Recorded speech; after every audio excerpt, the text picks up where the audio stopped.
അങ്ങനെ സ്വഹാബത്തിന്റെ അരികിലേക്ക് ഒരാളെ പറഞ്ഞയക്കുകയും സ്വഹാബത്തിനോട് എത്രയും പെട്ടെന്ന് രാജകൊട്ടാരത്തിലേക്ക് എത്താൻ കൽപ്പിക്കുകയുമാണ്. സ്വഹാബത്ത് രാജകൊട്ടാരത്തിലേക്ക് എത്തുന്നു. നജാഷിയുടെ അരികിലേക്ക് എത്തുന്നു. നജാഷിയുടെ അരികിലേക്ക് എത്തി സ്വഹാബത്ത് ജഅഫർ ബിൻ അബീ ത്വാലിബിന്റെ നേതൃത്വത്തിൽ നജാഷിയുടെ മുന്നിൽ നിൽക്കുന്നു.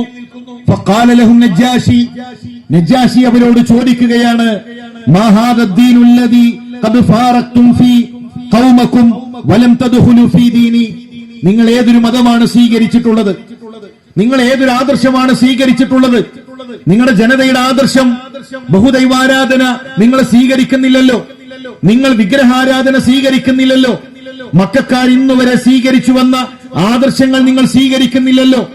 അതുപോലെ തന്നെ ഞങ്ങൾ അനുഷ്ഠിക്കുന്ന ക്രൈസ്തവ വിശ്വാസവും നിങ്ങൾ സ്വീകരിക്കുന്നില്ലല്ലോ. നിങ്ങളുടെ മതത്തെക്കുറിച്ച് നിങ്ങളൊന്ന് സംസാരിക്കുമോ? നിങ്ങളുടെ ആദർശത്തെക്കുറിച്ച് നിങ്ങളൊന്ന് സംസാരിക്കുമോ? സ്വഹാബത്ത് പരസ്പരം ചർച്ച ചെയ്തു. അവര് തീരുമാനിച്ചു, മുസ്ലിമീങ്ങൾക്ക് വേണ്ടി ജഅഫർ ബിൻ അബീ ത്വാലിബ് സംസാരിക്കണം.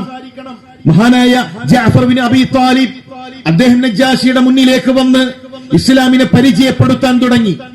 ഇസ്ലാമിന്റെ ആദർശങ്ങൾ സംസാരിക്കാൻ തുടങ്ങി. ഫഖാല ലഹു, ജഅഫർ ബിൻ അബീ ത്വാലിബ് സംസാരിക്കുന്നു, അയ്യുഹൽ മലിക്, ഓ രാജാവേ, ഓ ഭരണാധികാരി, അങ്ങറിയണം എന്താണ് ഞങ്ങളുടെ ആദർശമെന്ന്. കുന്നാ ഖൗമൻ അഹ്ല ജാഹിലിയ്യ, ഞങ്ങൾ ജാഹിലിയ്യത്തിലെ ഒരു ജനതയായിരുന്നു. ഇരുട്ട് നിറഞ്ഞ ഇന്നലകളാണ് ഞങ്ങൾക്ക് പറയാനുള്ളത്. യഅ്ബുദുൽ അസ്നാം, ഞങ്ങൾ സ്വനമുകളെ, വിഗ്രഹങ്ങളെ ആരാധിച്ചിരുന്നു. വിഗ്രഹങ്ങളെ ആരാധിച്ചിരുന്ന, കൈകൾ കൊണ്ട് നിർമ്മിക്കുന്ന, ശില്പി നിർമ്മിക്കുന്ന ശില്പങ്ങളെ, വിഗ്രഹങ്ങളെ ആരാധിക്കുന്ന ഒരു ജനതയായിരുന്നു ഞങ്ങൾ. വനഅകുലുൽ മൈത, ഞങ്ങൾ ശവങ്ങളെ ഭുജിച്ചിരുന്നു, ശവങ്ങൾ ഭക്ഷിച്ചിരുന്നു. വനഅത്തിൽ ഫവാഹിഷ്, ധാരാളം തോന്നിവാസങ്ങൾ ഞങ്ങളുടെ ജീവിതത്തിൽ ഉണ്ടായിരുന്നു. രക്തം കുടിച്ചിരുന്നവരാണ് ഞങ്ങൾ. ഒട്ടകത്തിന്റെ ശരീരത്തിലുള്ള രോമങ്ങൾ രക്തത്തിൽ കുതിർത്ത് ആ കട്ട പിടിച്ച രക്തവും ഒട്ടകത്തിന്റെ രോമങ്ങളും ഭക്ഷിച്ചിരുന്ന, അങ്ങനെ തോന്നിവാസങ്ങളിൽ മുഴുകിയിരുന്ന ജാഹിലിയത്തിന്റെ ജനതയായിരുന്നു ഞങ്ങൾ. വനഖ്തഉൽ അർഹാം, കുടുംബ ബന്ധങ്ങൾ മുറിച്ചവരായിരുന്നു ഞങ്ങൾ. വനുസിഉൽ ജിവാർ, അയൽപക്ക ബന്ധങ്ങൾക്ക് യാതൊരുവിധ പവിത്രതയും ഞങ്ങൾ കൽപ്പിച്ചിരുന്നില്ല. വയഅകുലുൽ ഖബിയ്യു മിനൽ ലഈഫ്, ഞങ്ങളിൽ ദുർബലന്റെ അവകാശങ്ങൾ ഞങ്ങളിലെ കരുത്തന്മാർ സ്വീകരിക്കുകയും അങ്ങനെ ഏറ്റവും ശക്തിയുള്ളവർ ദുർബലന്മാരെ അടിച്ചമർത്തുകയും ചെയ്തിരുന്ന ഒരു ജനതയായിരുന്നു. വകുന്ന അലാ ദാലിക്, ഞങ്ങൾ അങ്ങനെ ആ തോന്നിവാസങ്ങളിൽ, ആ ജാഹിലിയത്തിൽ ഞങ്ങൾ മുഴുകുകയായിരുന്നു. ഹത്താ ബഅസല്ലാഹു ഇലൈനാ റസൂലൻ മിന്നാ, ഞങ്ങളിൽ നിന്ന് തന്നെയുള്ള, മക്കയിൽ നിന്ന് തന്നെയുള്ള, ഖുറൈശികളിൽ നിന്ന് തന്നെയുള്ള ഒരു പ്രവാചകനെ അള്ളാഹു ഞങ്ങളിലേക്ക് നിയോഗിക്കുന്നത് വരെ നഅരിഫു നസബഹു, ആ പ്രവാചകന്റെ കുടുംബം ഞങ്ങൾക്കറിയാം. ഞങ്ങളിലേക്ക് നിയോഗിക്കപ്പെട്ടത് ഒരു മലക്കായിരുന്നില്ല. മലക്കാണെങ്കിൽ ഞങ്ങൾ പറയുമായിരുന്നു, മലക്കിനതൊക്കെ പറയാം, മനുഷ്യർക്കത് സാധ്യമല്ല. നിങ്ങൾ പറയുന്നത് പോലെ നിസ്കാരം, നിങ്ങൾ പറയുന്നത് പോലെ നോമ്പ്, അത് മലക്കുകൾക്കാകാം, അതൊരിക്കലും ഒരു മനുഷ്യന് കഴിയില്ല എന്ന് ഞങ്ങൾ പറയുമായിരുന്നു. എന്നാൽ ഞങ്ങളിലേക്ക് നിയോഗിക്കപ്പെട്ടത് ഞങ്ങൾക്ക് നസബറിയുന്ന, ഞങ്ങൾക്ക് കുടുംബം അറിയുന്ന ഒരു പ്രവാചകനാണ്, ഒരു മനുഷ്യനാണ്. വസിദ്ഖഹു വഅമാനതഹു, അദ്ദേഹത്തിന്റെ സത്യസന്ധത ഞങ്ങൾക്കറിയാം, അദ്ദേഹത്തിന്റെ അമാനത്ത് ഞങ്ങൾക്കറിയാം. ഞങ്ങൾക്കിടയിൽ അൽ അമീൻ എന്ന് ഞങ്ങൾ വിളിച്ച, വിലപിടിപ്പുള്ള വസ്തുക്കൾ ഞങ്ങൾ സൂക്ഷിക്കാൻ ഏൽപ്പിച്ചിരുന്ന, സത്യസന്ധത ഞങ്ങൾക്കറിയുന്ന ഒരു പ്രവാചകനെയാണ് ഞങ്ങളിലേക്ക് അല്ലാഹു പറഞ്ഞയച്ചത്. ഫദആനാ ഇലല്ലാഹ്, ഫദആനാ ഇലല്ലാഹ്, അദ്ദേഹം വന്നുകൊണ്ട് ചെയ്തൊരു ദൗത്യം, ഞങ്ങൾ അല്ലാഹുവിലേക്ക് വിളിച്ചു, ഞങ്ങളെ സൃഷ്ടിച്ച സട്ടാവിലേക്ക് ഞങ്ങളെ ക്ഷണിച്ചു. ലിനുവഹിദഹു വനഅബുദഹു, ആ റബ്ബിനെ ഏകനാക്കണമെന്ന് ഞങ്ങളെ പഠിപ്പിച്ചു. ആ റബ്ബിനോട് മാത്രം പ്രാർത്ഥിക്കണമെന്ന് ഞങ്ങളെ പഠിപ്പിച്ചു. അങ്ങനെ ആ റബ്ബിനെ ഞങ്ങൾ അറിഞ്ഞു. ഞങ്ങൾ കല്ലുകളെ ഒഴിവാക്കി, ഞങ്ങൾ വിഗ്രഹങ്ങളെ ഒഴിവാക്കി, സംസാരത്തിൽ സത്യസന്ധത പുലർത്തി, കുടുംബ ബന്ധം ചേർത്തു, ആ നല്ല അയൽപ്പക്ക ബന്ധം ഞങ്ങൾ സ്വീകരിച്ചു. യതീമിന്റെ ധനം കടിക്കരുത് എന്ന് അദ്ദേഹം ഞങ്ങളോട് കൽപ്പിച്ചു. പവിത്രകളായ സ്ത്രീകളെ കുറിച്ച് മോശമായ വാക്കുകൾ പറയരുത് എന്ന് ആ പ്രവാചകൻ ഞങ്ങളോട് കൽപ്പിച്ചു. വഅമറനാ ബിസ്വലാ, നമസ്കാരത്തെ കുറിച്ച് ഞങ്ങളോട് കൽപ്പിച്ചു. വസക്കാ, നിങ്ങളുടെ സമ്പത്തിൽ ഒരു വിഹിതം അത് പാവപ്പെട്ടവന്റേതാണ്, അത് മിസ്കീനിന്റേതാണ്, അത് ദരിദ്രന്റേതാണ്, അത് കടബാധിതന്റേതാണ് എന്ന് ആ പ്രവാചകൻ ഞങ്ങളോട് കൽപ്പിച്ചു. വറജൗനാ അല്ലാ നുളമ ഇൻദക അയ്യുഹൽ മലിക്, ഓ രാജാവേ, ഇതാണ് ഇസ്ലാം, ഇതാണ് ഇസ്ലാം. ഏകനായ ദൈവത്തെ ആരാധിക്കണം. ഏകനായ ദൈവമല്ലാത്ത ഏതെങ്കിലും വിഗ്രഹങ്ങളിലേക്ക്, ഏതെങ്കിലും ഖബറുകളിലേക്ക്, ഏതെങ്കിലും വ്യക്തികളിലേക്ക് നിങ്ങളുടെ ആരാധനകൾ അർപ്പിക്കരുത്. അങ്ങനെ നിങ്ങളുടെ ക്രയവിക്രയങ്ങളിൽ, നിങ്ങളുടെ കുടുംബ ജീവിതങ്ങളിൽ, നിങ്ങളുടെ എല്ലാ മേഖലകളിലും മാന്യത പുലർത്തണമെന്ന ആദർശമാണ് ഇസ്ലാം. നിങ്ങൾ ഞങ്ങളോട് അക്രമം പ്രവർത്തിക്കില്ല എന്ന് ഞങ്ങൾ പ്രതീക്ഷിക്കുകയാണ്. ഉടനെ നജ്ജാശി പറയുകയാണ്, ഇതാ എങ്കിൽ നിങ്ങൾ നിങ്ങളുടെ ഖുർആൻ ഒന്ന് ഓതുമോ? ഇവര് പറയുന്ന ഖുർആൻ ഉണ്ടല്ലോ, ആ ഖുർആൻ നിങ്ങളൊന്ന് പാരായണം ചെയ്യുമോ? ഫഖറഅ സുദ്റൻ മിൻ സൂറത്തി മറിയം, സൂറത്തുൽ മറിയമിന്റെ അതിന്റെ തുടക്കഭാഗം മഹാനായ ജഅഫർ ഇബ്നു അബീ ത്വാലിബ് റളിയല്ലാഹു തആല അൻഹു പാരായണം ചെയ്യാൻ തുടങ്ങി. ഫബകൻ നജ്ജാശി ഹത്താ ഇഖ്ലല്ലത് ലിഹിയ, താടിരോമങ്ങൾ നനയുമാറ് സൂറത്തു മറിയമിന്റെ ആയത്തുകൾ കേട്ടപ്പോ ബൈബിളിൽ പോലുമില്ലാത്ത ഈസാ നബി അലൈഹിസ്സലാമിന്റെ സത്യസന്ധമായ ചരിത്രം കേട്ടപ്പോൾ നജാശിയുടെ താടിരോമങ്ങൾ നനയുമാറ് അദ്ദേഹം കരഞ്ഞു എന്നാണ്. പ്രിയമുള്ളവരെ, ഇതാണ് ഇസ്ലാമിന്റെ ആദർശം. ഈ ആദർശത്തിലേക്കാണ് റസൂലുള്ളാഹി സ്വല്ലല്ലാഹു അലൈഹി വസല്ലം തങ്ങൾ ക്ഷണിച്ചത്. ആ തൗഹീദ് സ്വീകരിക്കാതെ, ആ തൗഹീദിലേക്ക് കടന്നു വരാതെ നമുക്ക് വിജയം നേടാൻ സാധിക്കുകയില്ല. എന്തുകൊണ്ടാണ് ഇങ്ങനെ ഒരു പ്രോഗ്രാം? ചില ആളുകൾ പറയും, ഫാസിസത്തിന്റെ കാലഘട്ടത്തിലും എന്തിനാണ് നിങ്ങൾ ഇങ്ങനെ പ്രോഗ്രാം വെക്കുന്നത്? നിങ്ങൾ എന്തിനാണ് തൗഹീദ് പറയുന്നത്? ഇതാ മുസ്ലിമീങ്ങൾ ഉത്തരേന്ത്യയിൽ ആക്രമിക്കപ്പെടുന്നു. ഇവിടെ സംഘപരിവാർ ഏറ്റവും ശക്തിയായി അവർ നമ്മുടെ നാട്ടിൽ പോലും വളർന്നുകൊണ്ടിരിക്കുന്നു. നിങ്ങൾ എന്തിനാണ് ഇപ്പോഴും തൗഹീദ് പറയുന്നത്? നിങ്ങൾ ഇന്ന് പ്രോഗ്രാം വെക്കും, നാളെ മറുപടി വരും. എന്തിനാണ് ഇത്തരത്തിലുള്ള പ്രോഗ്രാമുകൾ? സഹോദര, മഹാനായ റസൂലുള്ളാഹി സ്വല്ലല്ലാഹു അലൈഹി വസല്ലം തങ്ങൾ ജീവിതത്തിൽ ഒരുപാട് പൊട്ടിക്കരഞ്ഞ ഒരു രംഗമുണ്ട്. ഏതാണ് ആ ദിവസം എന്നറിയുമോ? നബുവത്തിന്റെ 10ാം വർഷം ഒരു ശവ്വാൽ മാസം റസൂലുള്ളാഹി സ്വല്ലല്ലാഹു അലൈഹി വസല്ലം തങ്ങൾ അബൂ താലിബിന്റെ വീട്ടിലേക്ക് വരികയാണ്. അബൂ താലിബ് രോഗിയാണ്. 87 വയസ്സു പ്രായമുള്ള പടുവൃദ്ധനാണ് അബൂ താലിബ്. 87 വയസ്സു പ്രായമുള്ള ഒരു മനുഷ്യൻ ആ അബൂ താലിബിന്റെ അരികിലേക്കാണ് വരുന്നത്. ഇനി ആരാണ് അബൂ താലിബ്? റസൂലുള്ളാഹിക്ക് അബൂ താലിബുമായിട്ടുള്ള ബന്ധമെന്താ? നമ്മൾ ചിലപ്പോ പറയും റസൂലുള്ളാഹിയെ വളർത്തിയത് അബൂ താലിബാണ്. നമുക്ക് അത്രേ അറിയുള്ളൂ. 40 വർഷത്തിലധികം റസൂലുള്ളാഹി സ്വല്ലല്ലാഹു അലൈഹി വസല്ലം തങ്ങൾക്ക് സംരക്ഷണമേകിയ വ്യക്തി അബൂ താലിബാണ്. ചരിത്രത്തിൽ അങ്ങനെ ഒരു മനുഷ്യനുണ്ടോ? അള്ളാഹുവിന്റെ റസൂലിനെ ഇത്രമാത്രം സംരക്ഷിച്ചൊരു മനുഷ്യൻ. ശഅബ് അബീ താലിബിന്റെ മലഞ്ചെരുവിൽ 3 വർഷക്കാലം അള്ളാഹുവിന്റെ റസൂലിനും സ്വഹാബത്തിനും പട്ടിണി കിടക്കേണ്ടി വന്നു, പ്രയാസം അനുഭവിക്കേണ്ടി വന്നു. മുസ്ലിമീങ്ങൾ മാത്രമാണോ പട്ടിണി കിടന്നത്?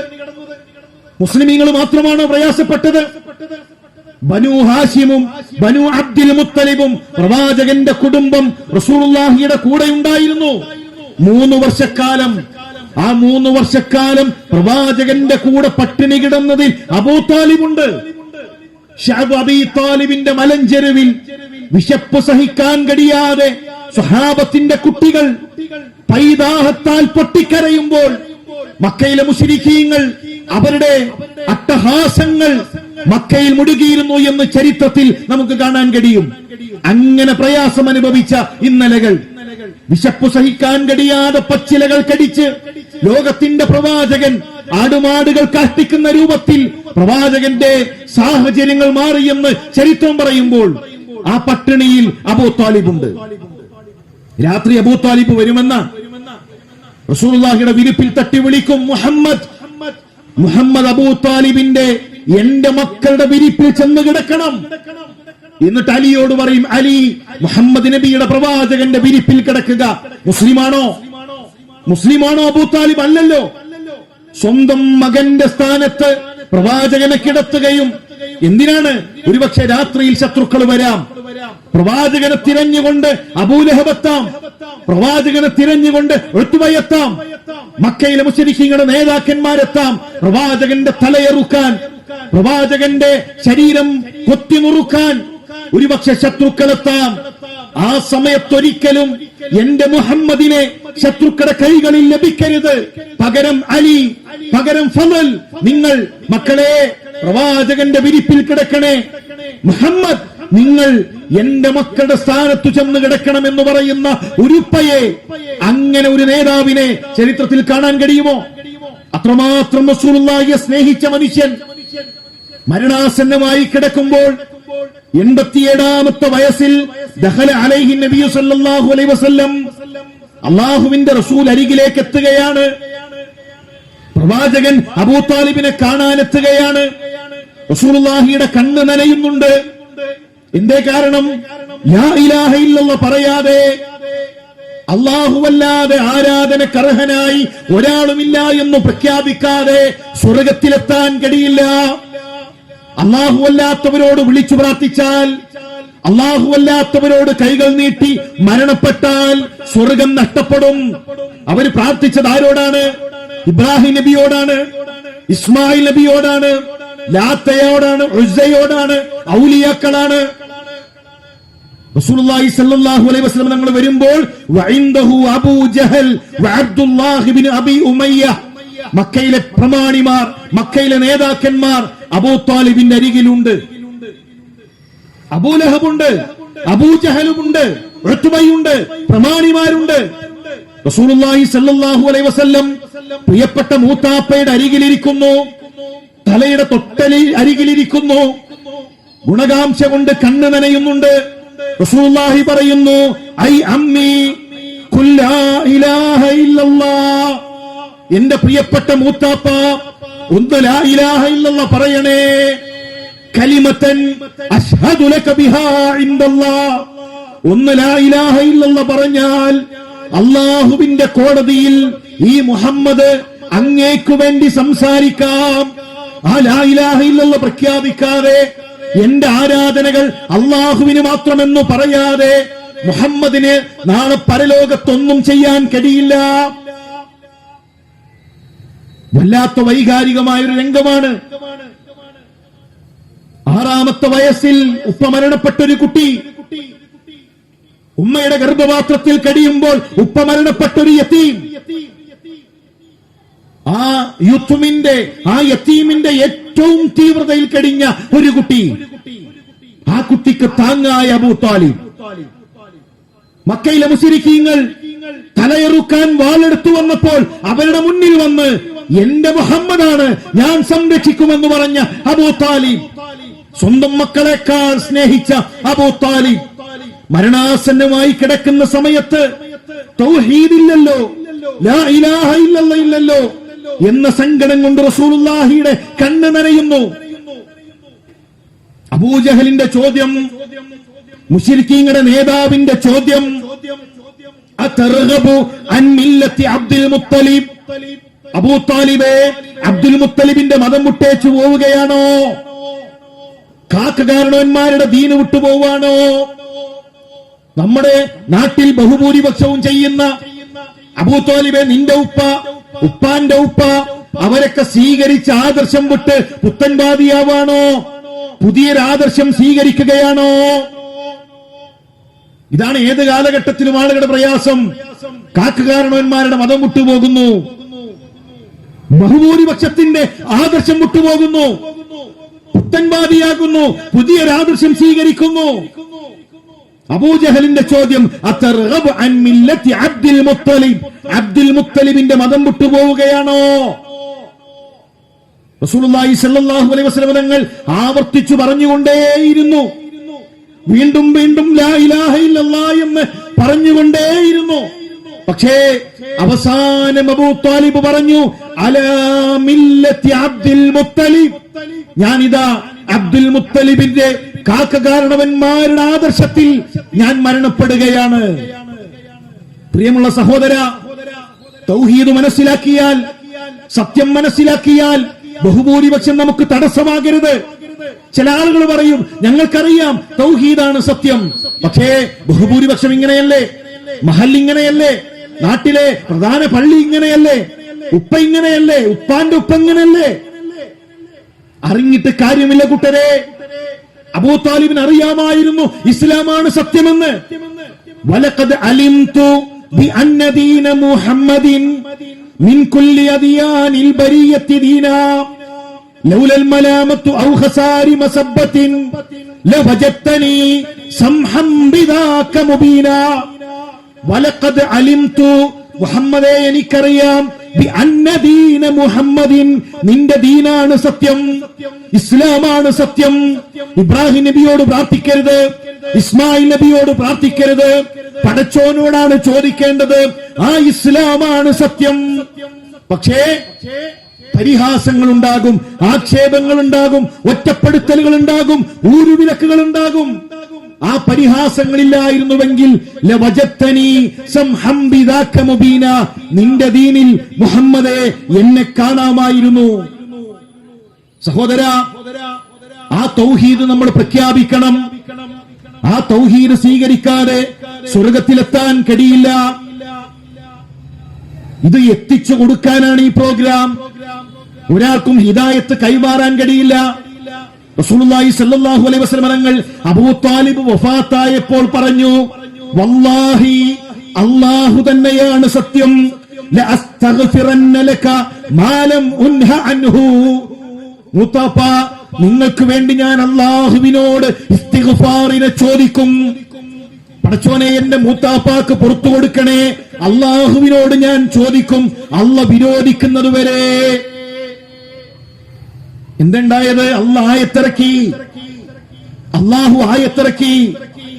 ശിർക്കിൽ മരണപ്പെട്ട ഒരു മനുഷ്യന് വേണ്ടി ഇസ്തിഗ്ഫാറത്ത് പാടില്ല. മാത്രമല്ല റസൂലുള്ളാഹിയെ പഠിപ്പിച്ചു, ഇന്നക ലാ തഹ്ദീ മൻ അഹ്ബബ്ത വലാകിന്നല്ലാഹ യഹ്ദീ മൻ യശാ.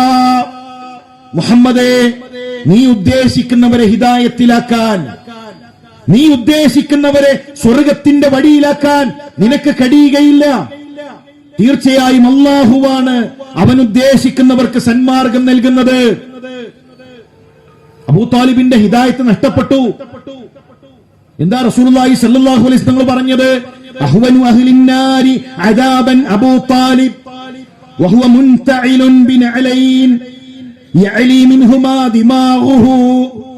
അബൂ താലിബിന്റെ നരകത്തിലുള്ള ശിക്ഷ 2 ചെരുപ്പ് ധരിപ്പിക്കലാണ്. ആ ചെരുപ്പ് ധരിച്ചു കഴിഞ്ഞാൽ തലയോട്ടി ഉരുകിയൊലിക്കുമാർ നരകത്തിൽ ശിക്ഷിക്കപ്പെടുന്നത്, നരകത്തിലെ ഏറ്റവും ചെറിയ ശിക്ഷ അനുഭവിക്കുന്നത് ഞാൻ കണ്ടു. ഞാനിത് ആമുഖമായി പറയാനുള്ള കാരണം, പ്രിയമുള്ളവരെ, ചില തെറ്റിദ്ധാരണകൾ, ചില ചിന്തകൾ നമ്മളെ പിറകോട്ട് വലിക്കുകയാണ്. ഇത് പുതിയൊരാശയമല്ലേ? കാക്കകാരണവന്മാർ ഇങ്ങനെയല്ലേ? ബഹുഭൂരിപക്ഷം ഇങ്ങനെയല്ലേ? അതിന്റെ അപ്പുറത്ത് പ്രമാണങ്ങളെ വസ്തുനിഷ്ഠമായി പഠിക്കാൻ തയ്യാറാകണേ എന്നാണ് ഓർമ്മപ്പെടുത്താനുള്ളത്. ഇസ്ലാമിക പ്രമാണങ്ങൾ, പ്രിയമുള്ളവരെ, അതെന്താണെന്ന് പഠിച്ചു മനസ്സിലാക്കി ഒന്ന് ഉസ്താദുമാരോട് ചോദിച്ച് നിലപാടുകൾ സ്വീകരിക്കണേ. ദീനിന്റെ വിഷയത്തിൽ നമുക്ക് അഭിപ്രായങ്ങൾ പറയാൻ കഴിയില്ല. റസൂലുള്ളാഹി സ്വല്ലല്ലാഹു അലൈഹി വസല്ലം അരികിലേക്ക് ഒരാൾ വരുന്നു. അയാൾ വന്നുകൊണ്ട് ചോദിക്കുന്നു, അയ്യുൽ ബിഖാഇ ഖൈറുൻ വ അയ്യുൽ ബിഖാഇ ശർറുൻ. അല്ലാഹുവിന്റെ റസൂലേ, ഭൂമിയിലെ ഏറ്റവും അല്ലാഹുവിന് ഇഷ്ടപ്പെട്ട സ്ഥലങ്ങൾ ഏതാണ്? നമ്മളോടാണ് ആ ചോദ്യം ചോദിച്ചിറങ്ങി നമ്മൾ എന്തു പറയും? മക്കയാണ്, മദീനയാണ്, മസ്ജിദുൽ അഖ്സയാണ് നമ്മുടെ അഭിപ്രായം പറയും. റസൂലുള്ളാഹിയോട് ചോദിക്കാണ്, അല്ലാഹുവിന് ഏറ്റവും ഇഷ്ടം ഏതാണ്? റസൂലുള്ളാഹി സ്വല്ലല്ലാഹു അലൈഹി വസല്ലം മറുപടി, ലാ അദിരി, എനിക്കറിയില്ല. എനിക്കറിയില്ല. കാരണം മതപരമായൊരു ചോദ്യമാണ്. മതപരമായൊരു ചോദ്യത്തിൽ സ്വന്തം അഭിപ്രായം പറയാൻ പാടില്ല. റസൂലുള്ളാഹി പറഞ്ഞു, ലാ അദിരി. ജിബ്രീൽ വന്നു, ജിബ്രീലിനോട് ചോദിച്ചു ഇതേ ചോദ്യം അല്ലാഹുവിന്റെ റസൂൽ. ജിബ്രീലിന്റെ മറുപടി, ലാ അദിരി, എനിക്കറിയില്ല നബിയേ. പിന്നീട് അല്ലാഹുവിന്റെ റസൂലിന് വഹി ലഭിച്ചു, ഖൈറുൽ ബിഖാഇൽ മസാജിദ് വശറുൽ ബിഖാഇ അൽ-അസ്വാഖ്, അല്ലാഹുവിന് ഏറ്റവും പ്രിയപ്പെട്ടത് പള്ളികളാണ്. അല്ലാഹുവിന് ഏറ്റവും കോപമുള്ളത്, വെറുപ്പുള്ളത് അങ്ങാടികളാണ്. ഇനിയോ മഹാനായ അബൂബക്കർ സിദ്ദീഖ് റളിയല്ലാഹു തന്റെ അരികിലേക്ക് ഒരാൾ വരുന്നു. സുഇല അനിൽ അബ്ബി അഥവാ വഫാകിഹതൻ വഅബ്ബ എന്ന ആയത്തിലെ അബ്ബ എന്നതുകൊണ്ട് ഉദ്ദേശിച്ചത് എന്താണ്? അതാണ് അറിയേണ്ടത്. അബൂബക്കറെ, ഈ ആയത്തിൽ അല്ലാഹു അബ്ബ എന്നവിടെ പറഞ്ഞല്ലോ, എന്താണ് അതുകൊണ്ട് ഉദ്ദേശിക്കുന്നത്? അബൂബക്കർ സിദ്ദീഖ് റളിയല്ലാഹു തന്റെ മറുപടി, എനിക്കറിയില്ല, ലാ അദിരി, എനിക്ക് മതപരമായ ആ വിഷയത്തിലുള്ള അറിവില്ല. സ്വഹാബിയുടെ അടുത്ത ചോദ്യം, അബൂബക്കർ, നിങ്ങളുടെ അഭിപ്രായം എന്താണ്? നിങ്ങളുടെ അഭിപ്രായം എന്താണ്? അബൂബക്കർ സിദ്ദീഖ് റളിയല്ലാഹു തന്റെ മുഖം ചുവന്നു. അദ്ദേഹം ചോദിക്കാണ്, അയ്യു സമാഇൻ തുളില്ലുനി വ അയ്യു അർളിൻ തുഖില്ലുനി ഇദാ ഖുൽതു ഫീ കിതാബില്ലാഹി മാ ലാ ഇൽമ ലി ബി. എടോ, ഏത് ആകാശമാണ് അബൂബക്കറിനെ സംരക്ഷിക്കുക? ഏത് ഭൂമിയാണ് അബൂബക്കറിനെ സംരക്ഷിക്കുക? അള്ളാഹുവിന്റെ കിതാബിൽ, അള്ളാഹുവിന്റെ ഖുർആനിൽ എനിക്കറിയാത്തൊരു വിഷയം ഞാൻ പറഞ്ഞാൽ ഏതാകാശവും ഏത് ഭൂമിയും അബൂബക്കറിനെ സംരക്ഷിക്കും. ഇപ്പൊ ദീനിന്റെ വിഷയത്തിൽ അള്ളാഹുവിന്റെ റസൂൽ തന്റെ ഇഷ്ടപ്രകാരം സംസാരിച്ചിട്ടില്ല. അബൂബക്കർ സിദ്ദീഖ് റളിയല്ലാഹു തആല അൻഹു തന്റെ ഇഷ്ടപ്രകാരം സംസാരിച്ചിട്ടില്ല. ആ ദീനിൽ പുതിയൊരു കാര്യം അവർ കൊണ്ടുവന്നിട്ടില്ല. ഇനിയൊരു പ്രവാചകന്റെ ആവശ്യമില്ലാത്ത വിധം ഇസ്ലാമിക പ്രമാണങ്ങൾ പൂർത്തിയാക്കിയിട്ടുണ്ട്. ഇസ്ലാമിക ശരീഅത്ത് പൂർത്തിയാക്കിയിട്ടുണ്ട്. ലക്ഷക്കണക്കിന് സ്വഹാബത്തിനെ സാക്ഷി നിർത്തി റസൂലുള്ളാഹി സ്വല്ലല്ലാഹു അലൈഹി വസല്ലം ഓതി കേൾപ്പിച്ചു, അൽ-യൗമ അക്മൽതു ലക്കും ദീനക്കും വഅത്മംതു അലൈക്കും നിഅമതി വറദീതു ലക്കുമുൽ ഇസ്ലാമ ദീനാ. ഇന്നത്തെ ദിവസം ഇസ്ലാം ദീൻ നിങ്ങൾക്ക് ഇതാ പൂർത്തിയാക്കിയിരിക്കുന്നു. ഇസ്ലാം ദീൻ പൂർത്തിയായിട്ടുണ്ട്. സ്വർഗം നേടാൻ ആവശ്യമായ മുഴുവൻ കാര്യങ്ങളും അള്ളാഹുവിന്റെ റസൂൽ സല്ലല്ലാഹു അലൈഹി വസല്ലം പഠിപ്പിച്ചിട്ടുണ്ട്. ഇതാ ഇന്ന സ്വലാത്തു കൂടെ സ്വർഗത്തിലേക്ക്, ഇന്ന ദിക്ർ കൂടെ സ്വർഗത്തിലേക്ക്, ഇനി അതിന്റെ ആവശ്യമില്ല. ഇസ്ലാം ദീൻ പൂർത്തിയായി. മാ തറക്തു മിൻ ഷൈഇൻ യുഖർരിബുകുൻ ഇലൽ ജന്ന, സ്വർഗത്തിലേക്ക് അടുപ്പിക്കുന്ന ഒന്നും തന്നെ പഠിപ്പിക്കാതെ വിട്ടേച്ചു പോയിട്ടില്ല. നരകത്തിൽ നിന്ന് അകറ്റുന്ന ഒന്നും തന്നെ വലാ തറക്തു മിൻ ഷൈഇൻ യുബഇദുകും അനിന്നാർ, നരകത്തെ തൊട്ടകറ്റുന്ന ഒന്നും നിങ്ങൾക്ക് പഠിപ്പിക്കാതെ വിട്ടേച്ചു പോയിട്ടില്ല. അപ്പൊ സ്വർഗത്തിലേക്ക് അടുപ്പിക്കുന്നത് മുഴുവൻ പഠിപ്പിച്ചു, നരകത്തിൽ നിന്ന് അകറ്റുന്നത് മുഴുവൻ പഠിപ്പിച്ചു. എന്നാൽ ആ ദീനിൽ നിന്ന്, ആ പ്രമാണങ്ങളിൽ നിന്ന് ഇന്ന് മുസ്ലിമീങ്ങൾ ബഹുദൂരം പിന്നോട്ട് പോകുന്നു, മാറിപ്പോകുന്നു. നമ്മുടെ ഒരു ധാരണ ഇപ്പോഴും റസൂലുള്ളാഹി പഠിപ്പിച്ച ദീനാണ് നമ്മുടെ നാട്ടിലുള്ളതെന്ന്. നമ്മൾ പറയാറുള്ളത് എന്താണ്? ബാങ്ക് എന്നാ, അല്ലേ? ബാങ്ക് വിളിച്ചു, ബാങ്കിന്റെ സമയായി. ബാങ്ക് എങ്ങനെ വന്നു? ബാങ്ക് എന്നൊരു പ്രയോഗം അറബിയിലുണ്ടോ? ബാങ്ക് മലയാളമല്ലല്ലോ. അറബിയിൽ അസാൻ എന്നാണ് പറയാ, ഉറുദുക്കാര് അസാൻ എന്ന് പറയും. എങ്ങനെ ബാങ്ക് എന്ന പ്രയോഗം വന്നു? ബാങ്ക് ഫാരിസിയാണ്. ഇറാനിലെ ഷിയാക്കൾ ഉപയോഗിക്കുന്ന ആ പ്രയോഗം എങ്ങനെ നമ്മുടെ നാട്ടിലെത്തി? അഥവാ കേരളത്തിൽ ഷിയാക്കൾ വന്നിട്ടുണ്ട്, ഷിയായിസം ഇവിടെ പഠിപ്പിച്ചിട്ടുണ്ട്. സൈനുദ്ദീൻ മഖ്ദൂമിന്റെ നേതൃത്വത്തിൽ പൊന്നാനി കേന്ദ്രീകരിച്ച് നടന്നിരുന്ന ശാഫിഈ മദ്ഹബിലേക്ക്, കൊണ്ടോട്ടിയിലേക്ക് കടന്നു വന്ന ഷിയാക്കൾ കടന്നുകൂടുകയും ഇവിടെ ശാഫിഈ മദ്ഹബിന്റെ ലേബലിൽ ഷിയായിസം കേരളത്തിലേക്ക് കൊണ്ടുവരികയും ചെയ്തിട്ടുണ്ട്. അതിന്റെ ഏറ്റവും വലിയ തെളിവാണ് ബാങ്ക് എന്ന പ്രയോഗം പോലും. ഒരുപാട് കാര്യങ്ങൾ. സാധാരണ എ പി അബ്ദുൽ ഖാദർ മൗലവി ഒരു കഥ പറയാറുണ്ട്. ഒരു ആജിയാര് ഗൾഫിൽ നിന്നൊരു കൊട കൊണ്ടുവന്നു. നാട്ടിലെല്ലാരും പറയും ആജിയാരെ ഗൾഫിലെ കൊട. അങ്ങനെ അതിങ്ങനെ കുറച്ചു കാലം മുപ്പര് ഉപയോഗിച്ചുകൊണ്ടിരുന്നപ്പോ അതിന്റെ പിന്നെ ആ തുണി കീറി മുപ്പര് തുണി മാറ്റി. കുറച്ചു കഴിഞ്ഞപ്പോ അതിന്റെ ആ പിടുത്തം ഉരിപ്പോന്നു, മുപ്പര് പുതിയ പിടുത്തം വെച്ചു. പിന്നെ ഓരോ കമ്പികൾ ഇങ്ങനെ ഒടിഞ്ഞു തൂങ്ങിയപ്പോ പുതിയ കമ്പി വെച്ചു. അവസാനം തുണി നാട്ടുന്നിട്ടു. അതിന്റെ പിടുത്ത നാട്ടെന്ന് വെച്ചു, എല്ലാ കമ്പിയും മാറ്റി. പക്ഷെ നാട്ടുകാർ ഇപ്പോഴും പറയും ഹാജിയാരെ ഗൾഫിലെ കൂടാ.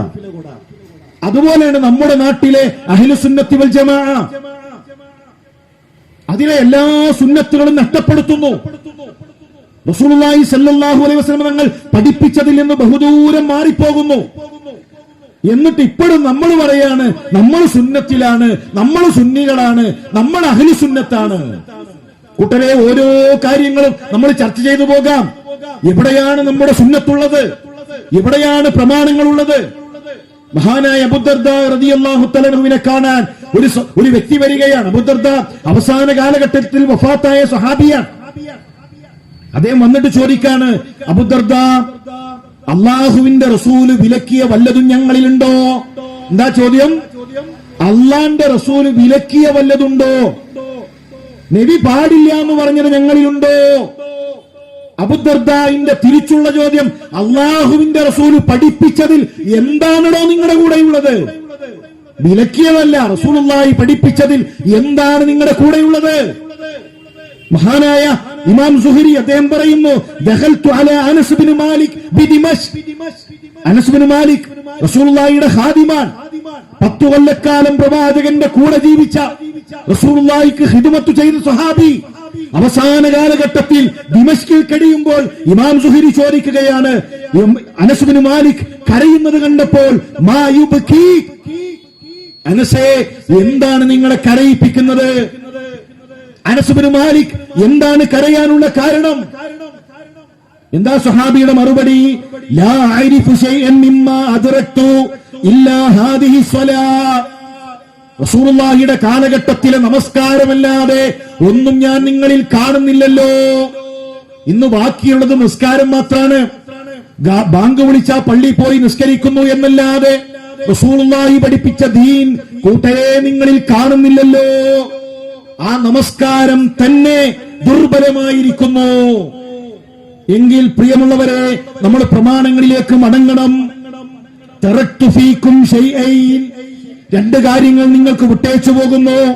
ലം തളില്ലു ബഅദഹുമാ കിതാബല്ലാഹി വസുന്നതി. അത് നിങ്ങൾ മുറുകെ പിടിക്കണം. അത് മുറുകെ പിടിച്ചാൽ നിങ്ങൾ വഴിപിടച്ചു പോവുകയില്ല.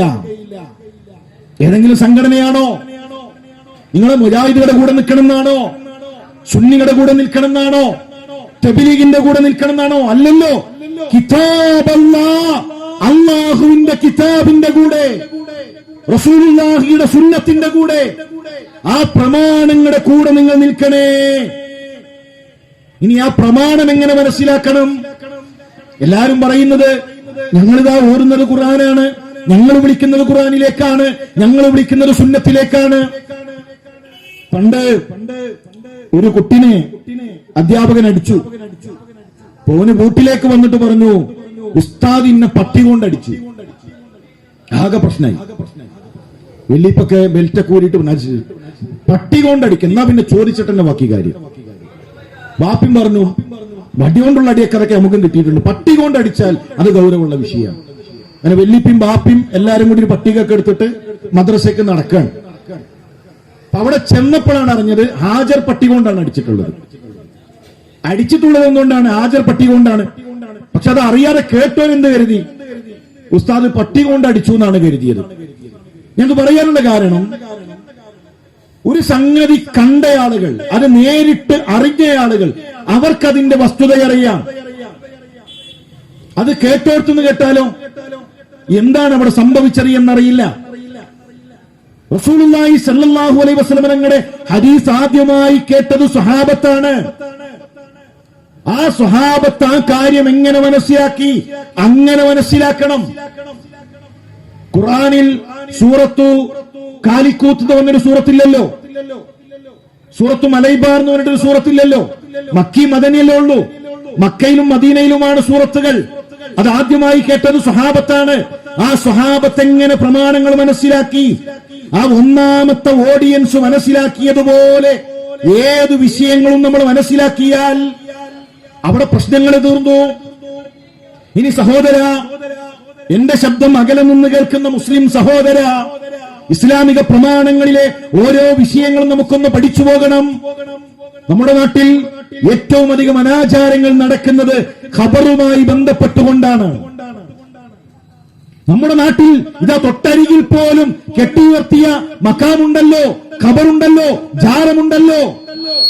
ചില ആളുകൾ പറയുന്നു ഖബർ കെട്ടിപ്പൊക്കാൻ പാടില്ല, ചില ആളുകൾ പറയുന്നു അല്ല, ഖബർ കെട്ടിപ്പൊക്കണം, അത് മഹാന്മാരോടുള്ള ആദരവാണ്. ശരി, ഇസ്ലാമിക പ്രമാണം എന്തു പറയുന്നു? സ്വഹാബത്ത് എന്ത് പറയുന്നു?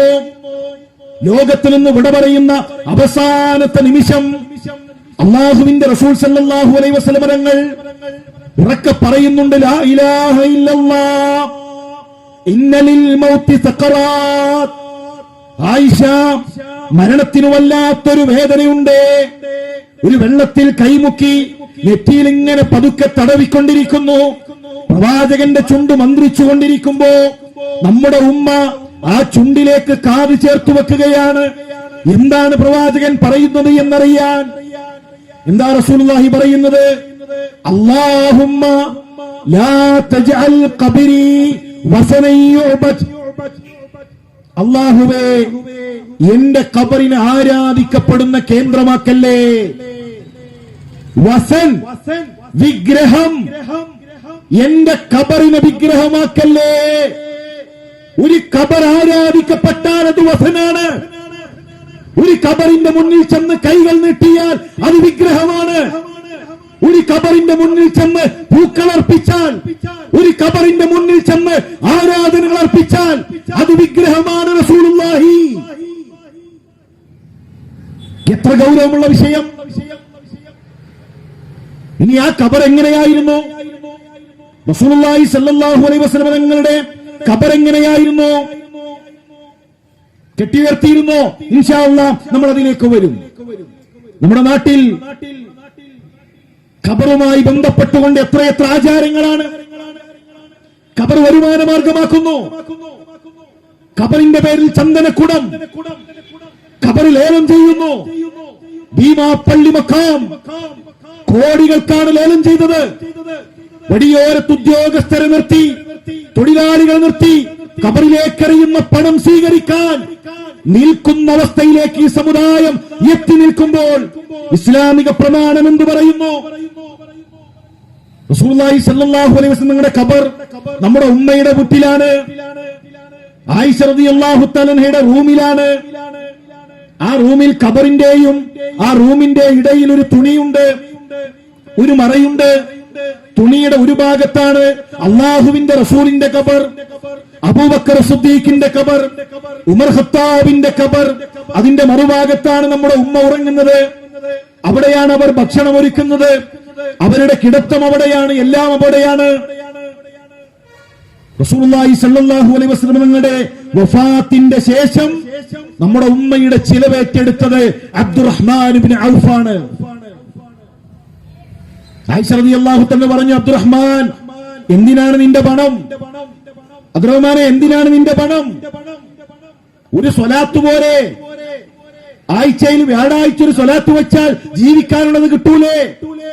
കൊല്ലത്തിൽ ഒരു ഉറൂസ് നടത്തിയാൽ ജീവിക്കാനുള്ളത് കിട്ടൂലേ? ഒരു ചന്ദനക്കുടം നടത്തിയാൽ എനിക്കുള്ളതായില്ലേ എന്ന് പറഞ്ഞോ? ആ ഖബർ കൊണ്ട് നമ്മുടെ ഉമ്മ ജീവിച്ചോ? ഒരു ദിർഹമെങ്കിലും ഒരു ദീനാറെങ്കിലും റസൂലുള്ളാഹിയുടെ ഖബർ കൊണ്ട്, അബൂബക്കർ സിദ്ദീഖിന്റെ ഖബർ കൊണ്ട്, ഉമർ ഇബ്നു ഖത്താബിന്റെ ഖബർ കൊണ്ട് നമ്മുടെ ഉമ്മ സമ്പാദിച്ചോ? ഏതെങ്കിലും ഒരു സഹാബി സമ്പാദിച്ചോ? ഇസ്ലാമിലെ ഖബർ എന്ന് പറഞ്ഞാൽ ദുനിയാവെന്ന് ബന്ധം അകറ്റുന്നതാണ്. ദുനിയാവിനോടുള്ള ബന്ധം അകറ്റും. ദുനിയാവ് ഉണ്ടാക്കുന്നതല്ല ഇസ്ലാമിലെ ഖബർ. റസൂലുള്ളാഹി പറഞ്ഞു, സൂറുൽ ഖുബൂർ ഫഇന്നഹാ തുദക്കിറുൽ മൗത. നിങ്ങൾ ഖബർ സിയാറത്ത് ചെയ്യണേ. ഖബർ സിയാറത്ത് ഇല്ലാത്തവരല്ല മുജാഹിദുകൾ. ഖബർ സിയാറത്തുണ്ട്, ഖബർ സിയാറത്ത് ചെയ്യണം. അത് നിങ്ങൾക്ക് മരണത്തെ ഓർമ്മിപ്പിക്കും കൂട്ടരെ. റസൂലുള്ളാഹി സ്വല്ലല്ലാഹു അലൈഹി വസല്ലം ഉമ്മാന്റെ ഖബർ കണ്ടാൽ, ഉപ്പാന്റെ ഖബർ കണ്ടാൽ, കൂട്ടുകാരന്റെ ഖബർ കണ്ടാൽ, പടച്ചോനെ, എന്നെ പോലെ ജീവിച്ച മനുഷ്യനാണല്ലോ, ഖബറിലാണല്ലോ. അല്ലാഹുവേ, ഒരു ദിവസം എനിക്കും ഈ 6 അടി മണ്ണിൽ ചെന്ന് കിടക്കാനുള്ളതാണല്ലോ. ആയിരക്കണക്കിന് ഖബറുകൾ, ഈ ഖബറുകൾക്കിടയിൽ ഏതോ ഒരു ഖബറിൽ ഞാനും ചെന്ന് കിടക്കാനുള്ളതാണല്ലോ എന്ന് മരണത്തെ ഓർമ്മപ്പെടുത്താൻ, ദുനിയാവിൽ നിന്ന് അകറ്റാൻ. അതിനാണ് ഖബർ. അതുകൊണ്ടാണ് ഉസ്മാൻ റളിയല്ലാഹു തആല അൻഹു ഖബർ കണ്ടപ്പോ കരഞ്ഞത്. റസൂലുള്ളാഹി സ്വല്ലല്ലാഹു അലൈഹി വസല്ലം തങ്ങൾ ജനാസയുമായി ഖബറിന്റെ അരികിലെത്തി. ആ ഖബറിലേക്ക് വടികൊണ്ട് പതുക്കെ കുത്തി. പ്രവാചകന്റെ കണ്ണ് നിറയുന്നു, റസൂലുള്ളാഹി കരയുന്നു. എന്തേ കാരണം? ആഖിറത്തെ കുറിച്ചുള്ള ഓർമ്മയാണ്. നമ്മുടെ നാട്ടിലോ എന്തിനാണ് ഖബർ സിയാറത്തിന്റെ ടൂറ്? സിയാറത്ത് ടൂറുകൾ സംഘടിപ്പിക്കുന്നുണ്ടല്ലോ. അജ്മീറിലേക്ക്, നാഗൂറിലേക്ക്, മുത്തുപ്പേട്ടയിലേക്ക്, ഏർവാടിയിലേക്ക്, ഭീമാപ്പള്ളിയിൽ നിന്ന് തിരിച്ച് ലുലുമാൾ വഴി മഹലിലേക്ക് തിരിച്ചെത്തുന്നു. ലുലുമാൾ എന്തിനാണ്? എന്ത് ആഖിറാണ് അവിടുന്ന് ഓർക്കാനുള്ളത്? എന്ത് പരലോകാണ് ഓർക്കാനുള്ളത്? ഉസ്താദ് ബസ്സിൽ കയറിയിട്ട് ഇതാ നമ്മൾ സിയാറത്ത് ടൂർ തുടങ്ങുന്നു എന്ന് പറയുമ്പോ ഒന്ന് ചോദിക്കും, ഉസ്താദെ എന്തിനാണ് ഈ സിയാറത്ത് ടൂറിന്റെ ലക്ഷ്യം? ഏതെങ്കിലും ഉസ്താദ് പറയോ? മഹല്ലിൽ ആർക്കും ആഖിറത്തെ കുറിച്ചൊരു ഓർമ്മയുമില്ല, മഹല്ലിൽ ആർക്കും മരണത്തെ കുറിച്ചൊരു ഓർമ്മയില്ല. നമ്മള് ഏർവാടിയിൽ ചെന്ന്, ഭീമാപ്പള്ളിയിൽ ചെന്ന് എത്രയെത്ര ശുഹദാക്കൾ മരിച്ചു കിടക്കുന്നു. ഒന്ന് മരണത്തെ ഓർക്കാൻ, ഒന്ന് ആഖിറത്തെ ഓർക്കാൻ ഏതെങ്കിലും ഉസ്താദ് പറയോ? അതിനാണോ ഖബർ സിയാറത്ത് ഇന്ന് നടത്തുന്നത്? പേപ്പട്ടി വിശലബ്ധി, ഗൾഫിലെ ജോലി, മകളുടെ വിവാഹം നടപ്പിലാകാൻ, അങ്ങനെ ദുനിയാവിന്റെ ആവശ്യങ്ങൾക്ക് വേണ്ടി ഖബർ സിയാറത്ത് നടത്തിക്കൊണ്ടേയിരിക്കുന്നു. ഇടിയങ്ങര ശൈഖ് മക്കാം അതിന്റെ നേർച്ചപ്പ കഴിഞ്ഞു. 467ാമത്തെ അപ്പവാണിപ നേർച്ച. എന്തിനാണ് അവിടെ ആളുകൾ ചെന്നത്?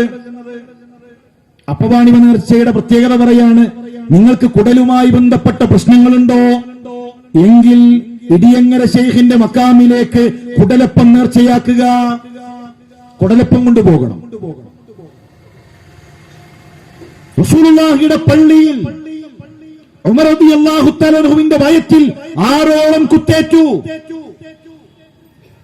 നമ്മൾ ആലോചിക്കേണ്ട ഒരു വിഷയം, മറഞ്ഞ കാര്യം. മുഹിയുദ്ദീൻ ഷഹീദ കുപ്പിയകത്തുള്ള വസ്തുവിനെ പോലെ കാണാൻ ഞാൻ നിങ്ങളുടെ കൽബകമെന്നോവർ. ഒരു കുപ്പിയുടെ ഉള്ളിലുള്ള വസ്തു കാണുന്നത് പോലെ ഹൃദയത്തിലുള്ളത് കാണുന്നാണ് പറയുന്നത്. ഉമർ ഖത്താബ് പറഞ്ഞോ, മസ്ജിദുൻ നബവിയിൽ തന്റെ പിറകിൽ ഫൈറൂസ് എന്നു പേരുള്ള മജൂസി ഇരുതല മൂർച്ചയുള്ള കടാരയും കയ്യിൽ പിടിച്ച് ഒന്നാമത്തെ സ്വഫിൽ ഉമറിന്റെ പിറകിൽ നിൽക്കുന്നു. അറിഞ്ഞോ? ശരിക്കെന്താ പറയേണ്ടത്? ഫൈറൂസ് എങ്ങോട്ട് പോരെ, ആരെ പൊട്ടനാക്കണത്, ആരെ പൊട്ടീസാക്കണത്? മുഹിയുദ്ദീൻ ഷെയ്ഖ് പോലും കുപ്പിയിലുള്ള വസ്തുവിന്റെ പോലെ ഹൃദയത്തിലുള്ളത് കാണാൻ കഴിയും. ബാക്കിൽ കടാരിയും പിടിച്ചു നിൽക്കുന്നത് ഉമർ കാണുന്നുണ്ട്, പോരെ എന്ന് പറയണ്ടേ? അറിഞ്ഞില്ലല്ലോ. വയറ്റിന് കുത്തേറ്റു. റസൂലുള്ളാഹിയുടെ പള്ളിയിൽ 13ഓളം സഹാബികൾക്ക് കുത്തേറ്റു. 7ഓളം സഹാബാക്കൾ അള്ളാഹുവിന്റെ പള്ളിയിൽ, റസൂലുള്ളാഹിയുടെ പള്ളിയിൽ രക്തസാക്ഷിയായി. അറിഞ്ഞോ? കുടലിൽ നിന്ന് വെള്ളം കൊടുത്താൽ, പാല് കൊടുത്താൽ കുടൽമാലയിലൂടെ പുറത്തേക്കൊഴുകുന്നു. ഏതെങ്കിലും സഹാബി പറഞ്ഞു, ഉമറേ നബിയുടെ ഖബറിനരികിലേക്ക് ഒരു കുടലപ്പം നേർച്ചയാക്ക്. അതുപോലെ തന്നെ പല്ലപ്പം, കാലപ്പം, ആണിയപ്പം, ചൊറിയപ്പം, അങ്ങനെ വ്യത്യസ്ത അപ്പങ്ങളുമായി അപ്പവാണിപ നേർച്ചക്ക് പോകുന്നു. നല്ല അപ്പം ഉണ്ടാക്കാൻ അറിയുന്ന ഈ ഹോട്ടലിൽ നടത്തിയാൽ മതി, ഒരു പ്രശ്നമില്ല, ആരും വിമർശിക്കൂല. പക്ഷെ ഇത് ദീനിന്റെ പേരിൽ മനുഷ്യരുടെ ആഖിറം നഷ്ടപ്പെടുത്തുന്നു, ജനങ്ങളെ ശിർക്കിലേക്ക് കൊണ്ടുപോകുന്നു, ജനങ്ങളുടെ പരലോകം നഷ്ടപ്പെടുത്തുന്നു. ഇനി ഇസ്ലാമിലെ ഖബർ എങ്ങനെയാണ്? ഇസ്ലാമിലെ ഖബർ എങ്ങനെയാണ്? റസൂലുള്ളാഹി സ്വല്ലല്ലാഹു അലൈഹി വസല്ലം തങ്ങളുടെ പ്രിയപ്പെട്ട ഭാര്യ ആയിഷ റളിയല്ലാഹു തആല അൻഹയുടെ അരികിലേക്ക് അബൂബക്കർ സിദ്ദീഖ് റളിയല്ലാഹു തആല അൻഹുവിന്റെ പേരക്കുട്ടി ഖാസിം ഇബ്നു മുഹമ്മദ് ഇബ്നു അബീ ബക്കർ, പേരക്കുട്ടിയാണ് വരുന്നത്. പേരക്കുട്ടി വന്നുകൊണ്ട് ചോദിക്കുകയാണ്, ഉമ്മ നബിയുടെ ഖബറൊന്ന് കാണിച്ചു തരുമോ? റസൂലുള്ളാഹിയുടെ ഖബറിന്റെ അടുത്ത് എന്നും വലിയ തവാഫും സിയാറത്തും അതുപോലെ തന്നെ ചന്ദനത്തിരിയും കെട്ടിയുയർത്തിയ മക്കാമും ഉണ്ടെങ്കിൽ ചോദിക്കണോ? ആയിഷ റളിയല്ലാഹു തന്റെ റൂമിനുള്ളിലാണ്, അതിനുള്ളിലൊരു മറയുണ്ട്, ഖബറ് കാണാൻ കഴിയില്ല. കാണണമെങ്കിൽ നമ്മുടെ ഉമ്മ കാണിച്ചു കൊടുക്കണം. ചോദിക്കുന്നത് വല്യാപ്പാന്റെ ഖബറാണ്, അബൂബക്കർ സിദ്ദീഖ് റളിയല്ലാഹു തന്റെ ഖബറാണ്. ആയിഷ റളിയല്ലാഹു തആല മറ നീക്കി ലോകത്തിന്റെ പ്രവാചകന്റെ ഖബർ കാണിച്ചു കൊടുക്കുന്നു. ഔലിയാക്കളുടെ നേതാവ് അബൂബക്കർ സിദ്ദീഖിന്റെ ഖബർ കാണിച്ചു കൊടുക്കുന്നു. എന്താ ഖാസിം ഇബ്നു മുഹമ്മദിന്റെ? അദ്ദേഹം പറയുന്നു, ഞാൻ അല്ലാഹുവിന്റെ റസൂലിന്റെ ഖബർ കണ്ടു. നഹ്വം മിൻ ശിബിരിൻ, ഒരു ചാണാണ് ആ ഖബർ ഉയർത്തിയിട്ടുള്ളത്. ഒന്നുകിൽ ഇങ്ങനെ, അല്ലെങ്കിൽ എല്ലാ വിരലുകളും ചേർത്തു വെച്ചാലുള്ള ഈ രൂപത്തിൽ. അത്രയേ റസൂലുള്ളാഹിയുടെ ഖബർ ഉയർത്തിയിട്ടുള്ളൂ. ഭീമാപള്ളിയിലെ ശൈഖന്മാരെ പോലെ, ഏർവാടിയിലെയും അജ്മീറിലെയും നാഗൂറിലെയും ശൈഖന്മാരെ പോലെ ലോകത്തിന്റെ പ്രവാചകന്റെ ഖബർ കെട്ടി ഉയർത്തിയിട്ടില്ല. അബൂബക്കർ സിദ്ദീഖ് റളിയല്ലാഹു തആല അൻഹുവിന്റെ പേരക്കുട്ടി. ഇനിയോ ജാബിർ ഇബ്നു അബ്ദുല്ലാഹ് സ്വഹാബിയാണ്. റസൂലുള്ളാഹിയെ കണ്ട, പ്രവാചകന്റെ കൂടെ ജീവിച്ച ജാബിർ ഇബ്നു അബ്ദുല്ലാഹ് റളിയല്ലാഹു തആല അൻഹു പറയുന്നു, വറുഫിഅ ഖബറുഹു മിനൽ അർളി നഹ്വൻ മിൻ ശിബിരിൻ വജത്തുഹു, ഞാൻ പ്രവാചകന്റെ ഖബർ കണ്ടത് നഹ്വൻ മിൻ ശിബിരിൻ, ഒരു ചാണിന്റെ ഉയരമാണ്. ഒരു ചാണേ ഉയർത്തിയിട്ടുള്ളൂ. അവിടെ ഒരു കെട്ടിടവുമില്ല, ഒരു കുമ്മായം പൂശലുമില്ല, ഒരു ചന്ദനത്തിരിയുമില്ല, ഏതെങ്കിലും തരത്തിലുള്ള നേർച്ചകളില്ല. എന്തേ കൂട്ടരെ ഖബർ കെട്ടിയുയർത്തണമെന്ന മസ്അല സ്വഹാബത്തിന് മനസ്സിലായില്ലേ? നമ്മുടെ നാട്ടിൽ എത്രയെത്ര ഖബറുകളാണ് കെട്ടിയുയർത്തിയിട്ടുള്ളത്. കാസർഗോഡ് ഖബർ തോട്ടമുണ്ട്. ഖബർ നീളുന്നു എന്നാണ്. എന്തേ ഖബർ നീളാനുള്ള കാരണം? അത് കറാമത്താണ് പോലും. കറാമത്തിനനുസരിച്ച് ഖബർ ഇങ്ങനെ നീളും. ഉഹുദീങ്ങൾക്ക് ഖബർ കറാമത്തില്ലേ? ബദരീങ്ങൾക്ക് കറാമത്തില്ലേ? ഉഹുദിലെയും ബദറിലെയും സ്വഹാബത്തിന്റെ ഖബർ എന്തേ നീളാത്തത്? പിന്നെ ചില ആളുകൾ പറയും ഖബർ പൊന്തുന്നതാണ്, ഞങ്ങൾ പൊക്കുന്നതല്ല. സ്വഹാബത്തിന്റെ ഖബർ അങ്ങനെയാണെങ്കിൽ പൊന്തണ്ട കൂട്ടരെ. 1,00,000-ലധികം വരുന്ന സ്വഹാബത്തിൽ ഏതെങ്കിലും ഒരു സ്വഹാബത്തിന്റെ ഖബർ അങ്ങനെ തനിച്ചു പൊന്തിയ ചരിത്രമുണ്ടോ? അവ ഖബർ പൊന്തുന്നതല്ല, ചില ആളുകൾ അത് പൊക്കുന്നതാണ്. ഇത് വളരെ ഗൗരവത്തിൽ നമ്മൾ മനസ്സിലാക്കേണ്ടതുണ്ട്. റസൂലുള്ളാഹി സ്വല്ലല്ലാഹു അലൈഹി വസല്ലം തങ്ങൾ വിരോധിച്ച കാര്യങ്ങളെല്ലാം ഖബറിന്റെ പേരിൽ നടത്തിക്കൊണ്ടേയിരിക്കുന്നു. റസൂലുള്ളാഹി സ്വല്ലല്ലാഹു അലൈഹി വസല്ലം തങ്ങൾ വിരോധിച്ചു. നഹാ റസൂലുള്ളാഹ് അൻ യുജസ്സസൽ ഖുബൂർ വഅൻ യുഖ്തബ അലൈഹാ വഅൻ യുബ്നാ അലൈഹാ. റസൂലുള്ളാഹി സ്വല്ലല്ലാഹു അലൈഹി വസല്ലം തങ്ങൾ ഖബറിന്മേൽ കുമ്മായമിടുന്നത്, ഖബറിന്മേൽ എഴുതുന്നത്, ഖബറിന്മേൽ കെട്ടിടമുണ്ടാക്കുന്നത് അല്ലാഹുവിന്റെ റസൂൽ വിരോധിച്ചു. പിന്നെ എങ്ങനെ ദർഗകൾ ഉണ്ടാകും? പിന്നെ എങ്ങനെ മക്കാമുകൾ ഉണ്ടാകും? ആരുടെ പാരമ്പര്യമാണ് കൂട്ടരെ? ഞങ്ങളിതാ മാലിക് ഇബ്നു ദീനാറിന്റെ പാരമ്പര്യത്തിലാണെന്ന് പറയുന്നവരെ, മാലിക് ഇബ്നു ദീനാർ കേരളത്തിൽ ഉണ്ടാക്കിയ 10 പള്ളികളുണ്ട്. ഒരു ജാരമുണ്ടോ? ഒരു മക്കാമുണ്ടോ? കെട്ടിയുയർത്തിയ ഒരു ചാണിലധികം കെട്ടിയുയർത്തിയ ഒരു ഖബറെങ്കിലും മാലിക് ഇബ്നു ദീനാറും കൂട്ടരും കേരളത്തിൽ പണിതതായി നമുക്ക് കാണാൻ കഴിയുമോ? ചരിത്രത്തിന്റെ പിൻബലമില്ല. ഇനി മദ്ഹബാണെന്ന് പറയാൻ കഴിയോ? നിങ്ങൾ അങ്ങനെയൊക്കെ പറഞ്ഞോളൂ, ഞങ്ങൾ മദ്ഹബാണ്, ഷാഫി മദ്ഹബാണ്. ഷാഫി മദ്ഹബ്, ഷാഫി ഇമാമിന് വലിയ ഇൽമുണ്ട്, അതുകൊണ്ട് ഷാഫി മദ്ഹബ് അനുസരിച്ച് ഞങ്ങൾ പോകുന്നു. മദ്ഹബിന്റെ പിൻബലുണ്ടോ? ഷാഫി മദ്ഹബിൽ ഇമാം നവവി ആരാണ്? തർജീഹിന്റെ മുജ്തഹിദാണ്. ഇമാം നവവി പറയുന്നു, ഫീഹി അന്ന സുന്നത അന്നൽ ഖബർ ലാ യുർഫഉ അലൽ അർളി റഫ്അൻ കസീറ ലാ യുസന്നമു ബൽ യുർഫഉ നഹ്വ ശിബിരിൻ വയുസത്തഹ്.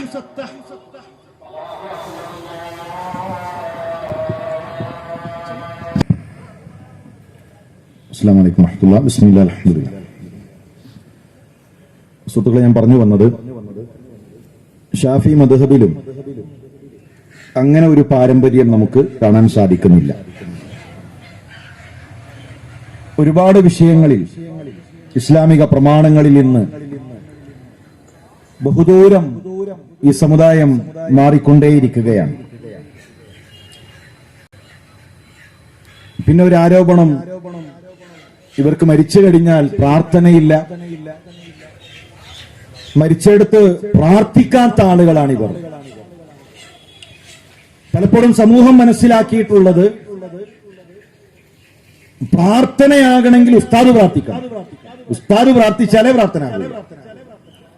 അതൊരു അൽഫാത്തിയെ വിളിച്ച് ഇലാ ഹദറത്തി എല്ലാ ഹദറത്തിലേക്കും പറഞ്ഞയച്ച് എന്നിട്ട് ചോദിച്ചാലേ പ്രാർത്ഥനയാകൂ. മക്കളുടെ പ്രാർത്ഥന പ്രാർത്ഥനയല്ലേ? ഭാര്യയുടെ പ്രാർത്ഥന പ്രാർത്ഥനയല്ലേ? ഇസ്ലാം പറയുന്നത് പ്രാർത്ഥിക്കണമെന്നാണ്. മാതാപിതാക്കൾക്ക് വേണ്ടി പ്രാർത്ഥിക്കണം. പക്ഷെ പ്രാർത്ഥിച്ചിട്ട് പൈസ വാങ്ങി പോകുന്ന ഒരു ഏർപ്പാട് ഇസ്ലാമിലില്ല. പൈസക്ക് വേണ്ടി പ്രാർത്ഥിക്കുന്ന ഒരു ഏർപ്പാട് ദീനിലില്ല. അങ്ങനെ ഒരു പ്രാർത്ഥന പഠിപ്പിക്കുന്നില്ല. ഒരിക്കൽ ഇബ്നു ഉമറിന്റെ അരികിലേക്ക് ഒരാൾ വന്നു. ഇബ്നു ഉമർ ഒന്ന് പ്രാർത്ഥിക്കുമോ? ഇബ്നു ഉമർ പ്രാർത്ഥിച്ചു. റബ്ബനാ ആതിനാ ഫിദ്ദുനിയാ ഹസന വഫിൽ ആഖിറതി ഹസനതൻ വഖിനാ അദാബന്നാർ. അയാൾക്കത് തൃപ്തിയായിട്ടില്ല. അയാൾ ചോദിക്കണം, ഇബ്നു ഉമർ ഒന്നുകൂടെ ഒന്ന് പ്രാർത്ഥിക്കും. ഇബ്നു ഉമർ ദേഷ്യപ്പെട്ടു. ഇനി എന്താണോ നിനക്ക് വേണ്ടത്? ദുനിയാവ് മുഴുവൻ ചോദിച്ചു, ആഖിറം ചോദിച്ചു, നരകത്തിലുള്ള മോചനം ചോദിച്ചു. ഇനി എന്താണ് നീ പ്രതീക്ഷിക്കുന്നത്? ഇതിനേക്കാൾ നല്ലൊരു പ്രാർത്ഥനയുണ്ടോ? നമ്മൾ വീട്ടിൽ മരണം നടന്നിട്ട് ഉസ്താദിനെ വിളിച്ച് ഉസ്താദെ ഒന്ന് പ്രാർത്ഥിക്കണം, ഉസ്താദ് ഒന്ന് കൈ നീട്ടിയിട്ട് റബ്ബനാ ആതിനാ ഫിദ്ദുനിയാ ഹസന വഫിൽ ആഖിറതി ഹസനതൻ വഖിനാ അദാബന്നാർ. ആ പ്രാർത്ഥന കഴിഞ്ഞു എന്ന് പറഞ്ഞാൽ എന്തായിരിക്കും? റാഹത്താവൂല. നമ്മൾ മനസ്സിലാക്കിയ പ്രാർത്ഥന ആദ്യം അൽ ഫാത്തിഹ. അപ്പൊ എല്ലാരും കൂടെ ഫാത്തിഹ എങ്ങനെ ചൊല്ലിത്തുടങ്ങും. ആളുകൾക്ക് മനസ്സിലായി ആ ഉസ്താദിന്റെ പ്രാർത്ഥന തുടങ്ങാനായിട്ടുണ്ട്. അപ്പൊ ദൂരക്കുന്ന ആൾക്കാരൊക്കെ ഇങ്ങനെ അടുത്തേക്ക് വരും. എന്നിട്ട് പ്രത്യേകമായ ഒരു രൂപത്തിൽ, പ്രത്യേകമായ ഒരു ഭാവത്തിൽ പ്രാർത്ഥിക്കുമ്പോഴേ പ്രാർത്ഥനയാകൂ എന്ന രൂപത്തിലാണ് ആളുകൾ മനസ്സിലാക്കിയിട്ടുള്ളത്. ഇസ്ലാമിലെ ഏത് കാര്യവും ലളിതാണ്. ഇസ്ലാമിൽ അങ്ങനെ ഒരു പൗരോഹിത്യം കൊണ്ട് മാത്രമേ കാര്യങ്ങൾ നടക്കൂ എന്നൊന്നുമില്ല. ഇസ്ലാമിലെ ഏത് കാര്യവും, അത് കല്യാണമാണെങ്കിലും അത് മരണമാണെങ്കിലും അവിടെയുള്ള ആചാരങ്ങളും അനുഷ്ഠാനങ്ങളും എല്ലാം ലളിതമാണ്. എന്നാൽ ഇന്ന് പൗരോഹിത്യം അത് വലിയ കടമ്പകളാക്കി മാറ്റിയിരിക്കുന്നു. ഇസ്ലാമിലെ കല്യാണത്തിന് 4 ആള് മതി. 4 ആള് മതി ഇസ്ലാമിലെ കല്യാണത്തിൽ. വരനുണ്ട്, വലിയുണ്ട്, 2 സാക്ഷിയുണ്ട്.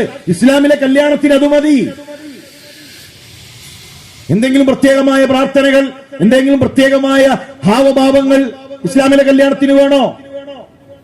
വലിയ പറയാണ് എന്റെ മോളെ കല്യാണം കഴിച്ചു തന്നു, വരൻ പറഞ്ഞു ഞാനത് സ്വീകരിച്ചു, അത് 2 സാക്ഷികളുണ്ടെങ്കിൽ ഇസ്ലാമിലെ കല്യാണം കഴിഞ്ഞു. അബ്ദുറഹ്മാൻ ബിൻ ഔഫ് റളിയല്ലാഹു തആല അൻഹു റസൂലുള്ളാഹി സ്വല്ലല്ലാഹു അലൈഹി വസല്ലമയുടെ അരികിലേക്ക് വരാൻ. അപ്പോഴാണ് പുതുമണവാളന്മാര് അവരുടെ ശരീരത്തിൽ അവരുപയോഗിക്കുന്ന അത്തർ അബ്ദുറഹ്മാന്റെ ഡ്രസ്സിൽ, അബ്ദുറഹ്മാൻ ബിൻ ഔഫിന്റെ ഡ്രസ്സില് പുതിയാപ്ലാരെ അത്തർ ആ ഡ്രസ്സിൽ കണ്ടപ്പോ നബി ചോദിച്ചു, അല്ല അബ്ദുറഹ്മാനെ കല്യാണം കഴിഞ്ഞോ? എന്താ കഥ? കല്യാണം കഴിഞ്ഞോ? നബിനെ വിളിച്ചിട്ടില്ല. സാന്ദർഭികമായി എന്ന് പറയാണ്, നമ്മുടെ കുടുംബത്തിൽ കല്യാണത്തിന് സ്വർണ്ണെടുക്കാൻ പോകുന്നത് മൂത്തമ്മോനോട് പറയാത്തതിന്റെ പേരിൽ പണങ്ങി നിൽക്കുന്ന കുടുംബങ്ങളുണ്ട്. കല്യാണത്തിന് വിളിക്കാൻ ഏതെങ്കിലും ഒരു കുടുംബത്തിൽ ഒരാളെ വിട്ടുപോയാൽ അതോടുകൂടെ ബന്ധം മുറിഞ്ഞു. ഒരു കല്യാണത്തിന് പുതിയാപ്പിള ഇറങ്ങാൻ നേരത്ത് മൂത്തമ്മോന്റെ മുഖത്തുണ്ട് കടുന്നല് കുത്തിയ പോലെ നിൽക്കണം. അപ്പൊ എന്താ പ്രശ്നം? പുതിയ ഡ്രസ്സ് ധരിക്കുന്നത് മൂപ്പരോട് അനുവാദം ചോദിച്ചിട്ടില്ല. പുതിയാപ്പിള ഡ്രസ്സ് ധരിക്കുന്ന മുന്നെന്ത് ചെയ്യണം? മൂത്തമ്മോനോട് അനുവാദം ചോദിക്കണം. അപ്പൊ അത് ചോദിച്ചിട്ടില്ല. അതാണ് ആ കടുന്നല് കുത്തിയത്. ഇവിടെ നൃത്തം കണ്ടാ തോന്നും എല്ലാ ദിവസവും ഇവന് രാവിലെ മൂത്താപ്പ ഞാൻ ഡ്രസ്സ് ഇടാണ്, ഒന്ന് അനുവാദം തരണം, അങ്ങനെയാണ് ഡ്രസ്സ് ഇടാന്ന് തോന്നിപ്പോവും. ഒടുവിൽ പ്രശ്നമായി. ഓന് ഷർട്ട് മാറ്റി വീണ്ടും ഉള്ളിൽ കയറി ആ ബനിയനെക്കെട്ട് വന്നിട്ട് അനുവാദം ചോദിച്ചു. അനുവാദം കിട്ടിയിട്ട് മൂപ്പര് ഡ്രസ് ഇട്ട് വന്നു. എന്തെല്ലാം ആചാരങ്ങൾ! ഇവിടെ അള്ളാന്റെ റസൂൽ അറിഞ്ഞിട്ടില്ല. മഹല്ല് സെക്രട്ടറി റസൂലുള്ളാഹിയാണ്, മഹല്ല് പ്രസിഡന്റ് റസൂലുള്ളാഹിയാണ്, മഹല്ല് ഖാദി റസൂലുള്ളാഹിയാണ്. മഹല്ല് സെക്രട്ടറിയും പ്രസിഡന്റും ഖാദിയും എല്ലാമായ അള്ളാഹുവിന്റെ റസൂൽ സല്ലല്ലാഹു അലൈഹി വസല്ലം തങ്ങൾ അബ്ദുറഹ്മാൻ ഇബ്നു ഔഫിന്റെ കല്യാണം കഴിഞ്ഞത് അറിഞ്ഞിട്ടില്ല. കല്യാണം കഴിഞ്ഞു. അപ്പൊ നബി പറഞ്ഞു, ഔലിം വലൗ ബിശാത്ത്, ചെലവെങ്കിലും കിട്ടണം, അബ്ദുറഹ്മാനെ ചെലവ് ചെയ്യണം. ഏതായാലും കല്യാണത്തിന് വിളിച്ചില്ല, ഒരു ആടിനെ അറുത്തിട്ട് ചെലവ് ചെയ്യണം അബ്ദുറഹ്മാൻ. അതോടുകൂടെ മഹല്ലിൽ നിന്ന് പേര് കട്ട് ചെയ്തു. ഇനി മഹല്ലുമായി ഒരു ബന്ധവുമില്ല. അവിടെ ഞാൻ ചൊല്ലിപ്പറയുന്ന കാര്യങ്ങൾ അബ്ദുറഹ്മാൻ ഏറ്റു ചൊല്ലിയിട്ടില്ല. നിക്കാഹ് ബാത്തിൽ എന്തെങ്കിലും ഉണ്ടോ? ഒന്നുമില്ല. ഇതാണ് മാതൃകാ മഹല്ല്, ഇതാണ് മാതൃകാ ഖത്തീബ്, ഇതാണ് മാതൃകാ ഖാദി, ഇതാണ് മാതൃകാ നേതാവ്. മഹാനായ ജാബിർ റളിയല്ലാഹു തആല അൻഹു ഉപ്പ ഉഹദിൽ ഷഹീദായി. ഉഹദിലേക്ക് പോകുന്ന സമയത്ത് 7 പെൺകുട്ടികളെയും ഉമ്മയെയും ജാബിറിന്റെ കൈകളിൽ ഏൽപ്പിച്ചു. ജാബിറെ, ഉപ്പ പോവുകയാണ്, തിരിച്ചു വരുമോ എന്നറിയില്ല, എന്റെ മകൻ എന്റെ പെൺമക്കളെ നോക്കണേ. ഉഹദിൽ ഷഹീദായി. കുറച്ചു കഴിഞ്ഞിട്ട് റസൂലുള്ളാഹി സ്വല്ലല്ലാഹു അലൈഹി വസല്ലം തങ്ങൾ ജാബിറിനോട് ചോദിക്കണം, അല്ല ജാബിറെ, ഒരു കല്യാണമൊക്കെ കഴിക്കണ്ടേ, ഞങ്ങൾ നടന്നാ മതിയോ? ജാബിർ റളിയല്ലാഹു തന്റെ മറുപടി, നബിയെ കല്യാണം കഴിഞ്ഞിട്ടോ? ജാബിർ റളിയല്ലാഹുവിന്റെ കല്യാണം നബി അറിഞ്ഞിട്ടില്ല. റസൂലുള്ളാഹിയുടെ ചോദ്യം, അബിക്റൻ അം സയ്യിബ, കന്യകയാണോ വിധവയാണോ? കല്യാണം കഴിഞ്ഞല്ലോ, ശരി, കന്യകയാണോ കല്യാണം കഴിച്ചത്, വിധവയാണോ? നബിയെ, ഒരു വിധവയാണ് കല്യാണം കഴിച്ചത്. അതെന്തു പറ്റി ജാബിറെ? ചെറിയ പ്രായല്ലേ, ഒരു കന്യകനെ കഴിച്ചാ പോരെ, ചെറുപ്പക്കാരനല്ലേ? നബിയെ, 7 സഹോദരിമാരാണ്, 7 സഹോദരിമാരാണ്. ആ കൂട്ടത്തിൽ ഒരു ചെറിയൊരു കുട്ടി കൂടെ വന്നാൽ 8 ആളും കൂടി നോക്കേണ്ടി വരും. ഞാൻ ആലോചിക്കുന്നത് എന്റെ പെങ്ങന്മാർക്കൊരു ഉമ്മയെ കൂടെയാണ്, എന്റെ സഹോദരിമാർക്കൊരു ഉമ്മയെ കൂടെയാണ് ഞാൻ ആഗ്രഹിക്കുന്നത്. അതുകൊണ്ടൊരു വിധവയെയാണ് ഞാൻ കല്യാണം കഴിച്ചത്. അള്ളാഹുവിന്റെ റസൂൽ സല്ലല്ലാഹു അലൈഹി വസല്ലം തങ്ങൾ കല്യാണം അറിഞ്ഞിട്ടില്ല. തെറ്റിപ്പോയോ? മഹല്ലിൽ നിന്ന് പുറത്താക്കുന്നു പറഞ്ഞോ? ഒന്നുമില്ല. അള്ളാന്റെ റസൂല് പ്രാർത്ഥിച്ചു. ഇനി ചെയ്യാനുള്ളത് പ്രാർത്ഥനയാണ്. ജാബിർ ഇബ്നു അബ്ദില്ല റളിയല്ലാഹു തആല അൻഹുവിന് വേണ്ടി പ്രാർത്ഥിച്ചു. കല്യാണത്തിന് അവിടെ പ്രത്യേക എന്തെങ്കിലും ഭാവഭാവങ്ങൾ നടത്തി, ഒരു പ്രത്യേക പ്രാർത്ഥന നിർവഹിച്ച് 100ന്റെ നോട്ട് മടക്കി കുത്തി അത് കയ്യിൽ പിടിച്ച് തിരിച്ചു പോന്നോ? ഇസ്ലാമിലെ കല്യാണങ്ങളിൽ അങ്ങനെ ഒരു ചൂഷണമില്ല. മരണത്തിന്റെ പേരിൽ അങ്ങനെ ഒരു ചൂഷണമില്ല. ഏത് കാര്യങ്ങൾ എടുത്താലും ഇസ്ലാമിക പ്രമാണങ്ങൾ ലളിതമാണ്. ഏതൊരു മനുഷ്യനും അനുഷ്ഠിക്കാൻ കഴിയുന്ന എളുപ്പമുള്ളതാണ് ഇസ്ലാം ദീൻ എന്നത് പ്രത്യേകം നമ്മൾ മനസ്സിലാക്കേണ്ടതുണ്ട്. ഇൻഷാ അല്ലാഹ് നമ്മൾ നമസ്കാരത്തിന് വേണ്ടി പിരിയുകയാണ്. നമസ്കാരം കഴിഞ്ഞ ഉടനെ നമ്മൾ തിരിച്ചെത്തുക. വളരെ പെട്ടെന്ന് തിരിച്ചെത്തി വളരെ വിശദമായി ഒരുപാട് കാര്യങ്ങൾ നമുക്ക് ചർച്ച ചെയ്യേണ്ടതുണ്ട്, പഠിക്കേണ്ടതുണ്ട്. അള്ളാഹു നമ്മളിൽ നിന്ന് സ്വീകരിക്കട്ടെ. അസ്സലാമു അലൈക്കും വറഹ്മത്തുള്ളാഹി വബറകാതുഹു.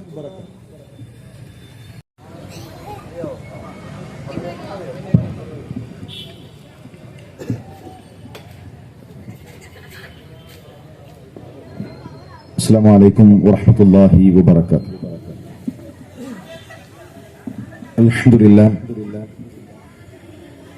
الحمد لله رب العالمين والصلاة والسلام على رسول الله. ബഹുമാനമുള്ള സഹോദരന്മാരെ, അല്പസമയം കൂടെ ആദർശ രംഗത്ത് നമ്മൾ ശ്രദ്ധിക്കേണ്ട ഗൗരവമേറിയ ചില കാര്യങ്ങൾ ഉണർത്തി ഞാൻ എന്റെ സംസാരം അവസാനിപ്പിക്കും. ഇന്ന് നമ്മുടെ നാട്ടിൽ നടക്കുന്ന ഒരുപാട് ആചാരങ്ങൾ, ഇസ്ലാമിക പ്രമാണങ്ങളുടെ പിൻബലം അത്തരം പ്രവർത്തനങ്ങൾക്കില്ല. സൂറത്തുൽ ഫാത്തിഹ മുതൽ നമ്മൾ പാരായണം ചെയ്യുമ്പോൾ ഖുർആനിലെ ഒന്നാമത്തെ കൽപ്പന എന്നുള്ളത് യാ അയ്യുഹന്നാസ് എന്നാണ് ആരംഭിക്കുന്നത്. യാ അയ്യുഹന്നാസ്, അറബികളെ എന്നല്ല, മുസ്ലിമീങ്ങളെ എന്നല്ല. യാ അയ്യുഹന്നാസ്, മനുഷ്യരെ. മനുഷ്യരെ എന്ന് വിളിച്ചുകൊണ്ട് അള്ളാഹു നൽകുന്ന ഒന്നാമത്തെ ഖുർആനിലെ കൽപ്പന, യാ അയ്യുഹന്നാസു ഉബ്ദു റബ്ബക്കുമുല്ലദീ ഖലഖക്കും വല്ലദീന മിൻ ഖബ്ലിക്കും. നിങ്ങളെ സൃഷ്ടിച്ചവനാരാണോ ആ സൃഷ്ടിച്ച സൃഷ്ടാവിനെ നിങ്ങൾ ആരാധിക്കണം. നിങ്ങൾക്ക് മുൻകടിഞ്ഞു പോയവരെ സൃഷ്ടിച്ചവനാരാണോ അവരെ നിങ്ങൾ ആരാധിക്കണം എന്നതാണ് ഖുർആനിലെ ഒന്നാമത്തെ കൽപ്പന. അഥവാ സൂറത്തുൽ ഫാത്തിഹ മുതൽ നമ്മളിങ്ങനെ പാരായണം ചെയ്തു വന്നാൽ സൂറത്തുൽ ബഖറയിൽ ഒന്നാമതായി അള്ളാഹു കൽപ്പിക്കുന്നത്, സൂറത്തുൽ ബഖറയിലെ 21-ാമത്തെ ആയത്ത്, ഉഅ്ബുദൂ റബ്ബക്കും, നിങ്ങളുടെ രക്ഷിതാവിനെ ആരാധിക്കണേ എന്നാണ്. അപ്പൊ അള്ളാഹുവിന് ഇബാദത്ത് നൽകണമെന്നതാണ് ഒന്നാമത്തെ കൽപ്പന. ഒന്നാമതായി അള്ളാഹു വിരോധിച്ച വിഷയം ഫലാ തജ്അലൂ ലില്ലാഹി അൻദാദ, അള്ളാഹുവിൽ നിങ്ങൾ പങ്കാളികളെ സ്വീകരിക്കരുതേ എന്നാണ്, ശിർക്ക് ചെയ്യരുതേ എന്നാണ്. പ്രിയമുള്ള മുസ്ലിം സഹോദര, പ്രിയമുള്ള മുസ്ലിം സഹോദരി, ഒന്നാമത്തെ കൽപ്പന അള്ളാഹുവിനെ മാത്രം ഇബാദത്ത് ചെയ്യണമെന്നാണ്. ഒന്നാമതായി അള്ളാഹു വിരോധിച്ചത് അള്ളാഹുവിൽ പങ്കു ചേർക്കരുതേ എന്നാണ്. എങ്കിൽ ഇന്ന് മുസ്ലിം സമുദായം എവിടെ എത്തി നിൽക്കുന്നു? ലോകം നിയന്ത്രിക്കുന്നത് CM ആണ് എന്ന് പറയുന്ന അപകടത്തിലേക്ക് എത്തിയിട്ടുണ്ട്. ഞങ്ങളുടെ പടച്ചോൻ CM ആണ് എന്നൊരു മടിയുമില്ലാതെ പാട്ടുകളിലൂടെ, കവിതകളിലൂടെ, ലേഖനങ്ങളിലൂടെ നമ്മുടെ കേരളക്കരയിൽ പ്രചരിപ്പിച്ചുകൊണ്ടിരിക്കുന്നു. ലോകത്തിന്റെ കുത്തുബ്, ലോകം നിയന്ത്രിക്കുന്നത് കോഴിക്കോടുള്ള CM മടവൂരാണ് എന്ന് പറയുമ്പോ റസൂലുള്ളാഹി സ്വല്ലല്ലാഹു അലൈഹി വസല്ലം തങ്ങൾ പ്രാർത്ഥിച്ചൊരു പ്രാർത്ഥനയുണ്ട്, വലാ തകിൽനി ഇലാ നഫ്സി തർഫത ഐൻ. ഒരു കണ്ണിമ വെട്ടുന്ന നേരം പോലും, ഒരു കണ്ണിമ വെട്ടുന്ന നേരം പോലും എന്റെ കാര്യം എന്നെ ഏൽപ്പിക്കല്ല റബ്ബേ, എന്റെ നിയന്ത്രണം എന്നെ ഏൽപ്പിക്കല്ല റബ്ബേ. റസൂലുള്ളാഹി സ്വല്ലല്ലാഹു അലൈഹി വസല്ലം പ്രാർത്ഥിച്ചു, പ്രാർത്ഥിക്കാൻ പറഞ്ഞു, അത് ജനങ്ങളെ പഠിപ്പിച്ചു. എന്നാലോ അതേ റസൂലുള്ളാഹി സ്വല്ലല്ലാഹു അലൈഹി വസല്ലം തങ്ങളുടെ അനുയായികൾ എന്ന് പറയുന്നവർ പറഞ്ഞുകൊണ്ടിരിക്കുന്നു, ഒരു പഞ്ചായത്തല്ല, ഒരു ജില്ലയല്ല, ലോകത്തിന്റെ നിയന്ത്രണം CM-നാണ്. അള്ളാഹുവിന്റെ റസൂലോ ഒരു കണ്ണിമ വെട്ടുന്ന നേരം പോലും പടച്ചോനെ എന്റെ നിയന്ത്രണം എന്നെ ഏൽപ്പിക്കല്ലേ. അള്ളാഹുവിനാണ് നിയന്ത്രണം. നമ്മുടെ നിയന്ത്രണം നമുക്കുണ്ടോ? നമുക്ക് താടി നരക്കാൻ ആർക്കെങ്കിലും ഇഷ്ടമുണ്ടാവോ? മുടി നരക്കാൻ ഇഷ്ടമുണ്ടാവോ? മുടി കൊടിയാൻ ഇഷ്ടമുണ്ടാകുവോ? ശരീരം ചുളിയാൻ ഇഷ്ടമുണ്ടാകുവോ? കാഴ്ച മങ്ങാൻ ഇഷ്ടമുണ്ടാകുവോ? ഒന്നുമില്ലല്ലോ. നമ്മളോട് ചോദിച്ചിട്ടല്ല നമ്മുടെ കാഴ്ച നഷ്ടപ്പെട്ടത്, ശരീരം ചുക്കിച്ചുളിഞ്ഞത്, മുടി നരച്ചുപോയത്. ഇതിന്റെ ഒന്നും നിയന്ത്രണം നമ്മുടെ കൈകളിലല്ല. ഇനി CM-ന് നിയന്ത്രണമുണ്ടോ? CM-ന് നരബാധിച്ചിട്ടില്ലേ? ലോകം മുഴുവൻ നിയന്ത്രിക്കുന്നു എന്ന് പറയുന്ന CM-ന്റെ മുടി നരച്ചിട്ടില്ലേ? കാഴ്ച നഷ്ടപ്പെട്ടിട്ടില്ലേ? CM സ്മരണികയിൽ കാണാം, CM പ്രമേഹ രോഗിയായിരുന്നു. അവസാന കാലഘട്ടത്തിൽ ആളുകൾ വരുമ്പോൾ സലാം പറയുമ്പോൾ ചോദിക്കും, ആരാണ്? മനസ്സിലാകുന്നില്ല. എന്തേ? കാഴ്ച കുറഞ്ഞു, ആളെ തിരിയുന്നില്ല. ഒടുവിൽ ഡോക്ടർമാര് വന്ന് ചികിത്സിച്ചു. ആരെ? ലോകം നിയന്ത്രിക്കുന്ന CM-നെ. CM മരിച്ചപ്പോൾ എന്തായി ഒരു പത്രത്തിൽ എഴുതിയത്? തീരാ നഷ്ടം. ഇത് ആദർശ സ്നേഹികൾക്ക് തീരാ നഷ്ടം. എങ്ങനെ തീരാ നഷ്ടമാവുക? മരിച്ചാൽ പവർ കൂടല്ലേ? മരിക്കുന്നതോടുകൂടെ ലോകത്തിന്റെ നിയന്ത്രണത്തിലേക്ക് എത്തല്ലേ? അപ്പൊ എന്താ എഴുതേണ്ടത്? മഹാലാഭം എന്നല്ലേ? കാരണം CM-ന്റെ പവർ കൂടി. ഇന്നലെ വരെയുള്ള CM അല്ല ഇനി മുതൽ ലോകം മുഴുവൻ നിയന്ത്രിക്കുന്നു, കുത്തുബാകുന്നു. അപ്പൊ മഹാലാഭം, വലിയ ലാഭം എന്നല്ലേ ശരിക്കെഴുതേണ്ടത്? എത്ര ഗൗരവമേറിയ വിഷയമാണ് സഹോദരന്മാരെ പഠിപ്പിച്ചുകൊണ്ടിരിക്കുന്നത്. എവിടെ നിന്ന് വിളിച്ചാലും CM കേൾക്കും. ഫ്ലൈറ്റ് നിയന്ത്രിക്കുന്നു, കപ്പൽ നിയന്ത്രിക്കുന്നു. പാസ്പോർട്ട് ഇല്ലാതെ ഓരോ രാജ്യത്തു നിന്ന് മറ്റൊരു രാജ്യത്തേക്ക് കടത്തിവിടുന്നു. അങ്ങനെ എല്ലാ ജാതി ഏർപ്പാടും മൂപ്പർക്കുണ്ട് എന്നാണ്. അള്ളാഹുവിനെ പറ്റി ഇവരെന്താണ് മനസ്സിലാക്കിയിട്ടുള്ളത്? ഖൗല റളിയല്ലാഹു തആല അൻഹ, ഭർത്താവ് ലിഹാർ നടത്തുന്നു. ലിഹാർ എന്ന് പറഞ്ഞാൽ ജാഹിലിയത്തിലെ ഒരു ഏർപ്പാടാണ്. തൊലാഖിന് പകരം ജാഹിലിയത്തിലുള്ള ഒരു സംവിധാനമാണ്. അൻതി കലഹരി ഉമ്മി, നീ എന്റെ ഉമ്മയുടെ മുതുകു പോലെയാണ് എന്ന് ഭർത്താവ് പറഞ്ഞാൽ രണ്ടുപേരും വേർപെട്ട് കഴിയണം. അങ്ങനെ ഖൗല റളിയല്ലാഹു തആല അൻഹ ഭർത്താവ് ലിഹാർ നടത്തി. രണ്ടുപേരും രണ്ടു വീട്ടിൽ കഴിയുന്നു. ഖൗല റളിയല്ലാഹു തആല അൻഹ റസൂലുള്ളാഹിയുടെ അരികിലേക്ക് എത്തുന്നു. നബിയേ, ഞങ്ങൾ ഒന്നിച്ചു ജീവിക്കട്ടെ, ഞങ്ങൾ ഒന്നിച്ചു താമസിക്കട്ടെ. അള്ളാഹുവിന്റെ റസൂല് പറഞ്ഞു അനുവാദമില്ല, വഹി ഇറങ്ങിയിട്ടില്ല. അവര് വീണ്ടും ചോദിക്കുന്നു, നബിയെ, ഭർത്താവിന് വാർദ്ധക്യം എത്തിയിട്ടുണ്ട്, അദ്ദേഹത്തെ പരിചരിക്കാൻ മറ്റൊരാളില്ല, നബിയെ അനുവാദം നൽകുമോ? അള്ളാഹുവിന്റെ റസൂൽ സല്ലല്ലാഹു അലൈഹി വസല്ലം വീണ്ടും പറയുന്നു അനുവാദമില്ല. മൂന്നാമതും പ്രവാചകൻ പാടില്ല എന്ന് പറഞ്ഞപ്പോ അവരുടെ ശബ്ദമുയർന്നു, എന്തുകൊണ്ട് പാടില്ല നബിയേ? ഞങ്ങളെ തൊലാക്ക് ചൊല്ലിയിട്ടില്ലല്ലോ, ലിഹാറല്ലേ, എന്തുകൊണ്ട് പാടില്ല? നസലൽ മലക്കു ജിബ്രീൽ, ജിബ്രീൽ അലൈഹിസ്സലാം വഹ്യുമായി ഇറങ്ങുന്നു. റസൂലുള്ളാഹി സ്വല്ലല്ലാഹു അലൈഹി വസല്ലമയുടെ അരികിലേക്ക് ഖദ് സമി അല്ലാഹു ഖൗലല്ലതി തുജാദിലുക ഫീ സൗജിഹാ, ഖദ് സമി അല്ലാഹ്, തീർച്ചയായും അല്ലാഹു കേട്ടിരിക്കുന്നു നബിയേ. ആ പെണ്ണിനോട്, അടിമപ്പെണ്ണിനോട്, ഖൗലയോട് പറയുക, ഖദ് സമി അല്ലാഹ്, തീർച്ചയായും അല്ലാഹു കേട്ടിരിക്കുന്നു. ഒരു പെണ്ണിന്റെ സങ്കടം കേട്ട്, പ്രയാസം കേട്ട് അല്ലാഹു തആല വഹി ഇറക്കിയെങ്കിൽ ആ റബ്ബിനെ വിട്ടുകൊണ്ടാണ് CM-ലേക്ക്, ഭീമാപള്ളിയിലേക്ക്, കടുവാപ്പള്ളിയിലേക്ക്, മമ്പുറത്തേക്ക്, നാഗൂറിലേക്ക് കൈകൾ നീട്ടുന്നത്. മാലക്കും ലാ തർജൂന ലില്ലാഹി വഖാറ, മനുഷ്യരെ എന്തേ റബ്ബിനൊരു ഗാംഭീര്യം നൽകുന്നില്ലേ? ശക്തമായ റബ്ബിനെ, ഖാലിഖായ, റാസിഖായ, മുദബ്ബിറായ റബ്ബിനെ ഒരു ഗാംഭീര്യം നൽകുന്നില്ല മനുഷ്യരെ. പള്ളിയിൽ ഖുതുബിയത്തിലൂടെ ശൈഖിനെ വിളിച്ചുകൊണ്ടേയിരിക്കുകയാണ്. മുഹിയുദ്ദീൻ ശൈഖിനെ 1000 വട്ടം വിളിക്കുകയാണ്. ആരാണ് മുഹിയുദ്ദീൻ ശൈഖ്? ചരിത്രത്തിൽ കാണാം, ബഗ്ദാദിൽ കഴിയുന്ന കാലം നല്ല പട്ടിണിയാണ്, നല്ല പ്രയാസാണ്. വിശപ്പ് സഹിക്കാൻ കഴിയാതെ മുഹിയുദ്ദീൻ ശൈഖിന് ബഗ്ദാദിലെ പള്ളിയിൽ കിടന്നു ഉരുളുന്നാണ്. നിൽക്കാൻ വയ്യ, വിശന്നിട്ട് ഇരിക്കാൻ വയ്യ. കിടന്നുരുണ്ടാൽ കുറച്ചൊരാശ്വാസം കിട്ടും. അങ്ങനെ പട്ടിണിയിലാണ്.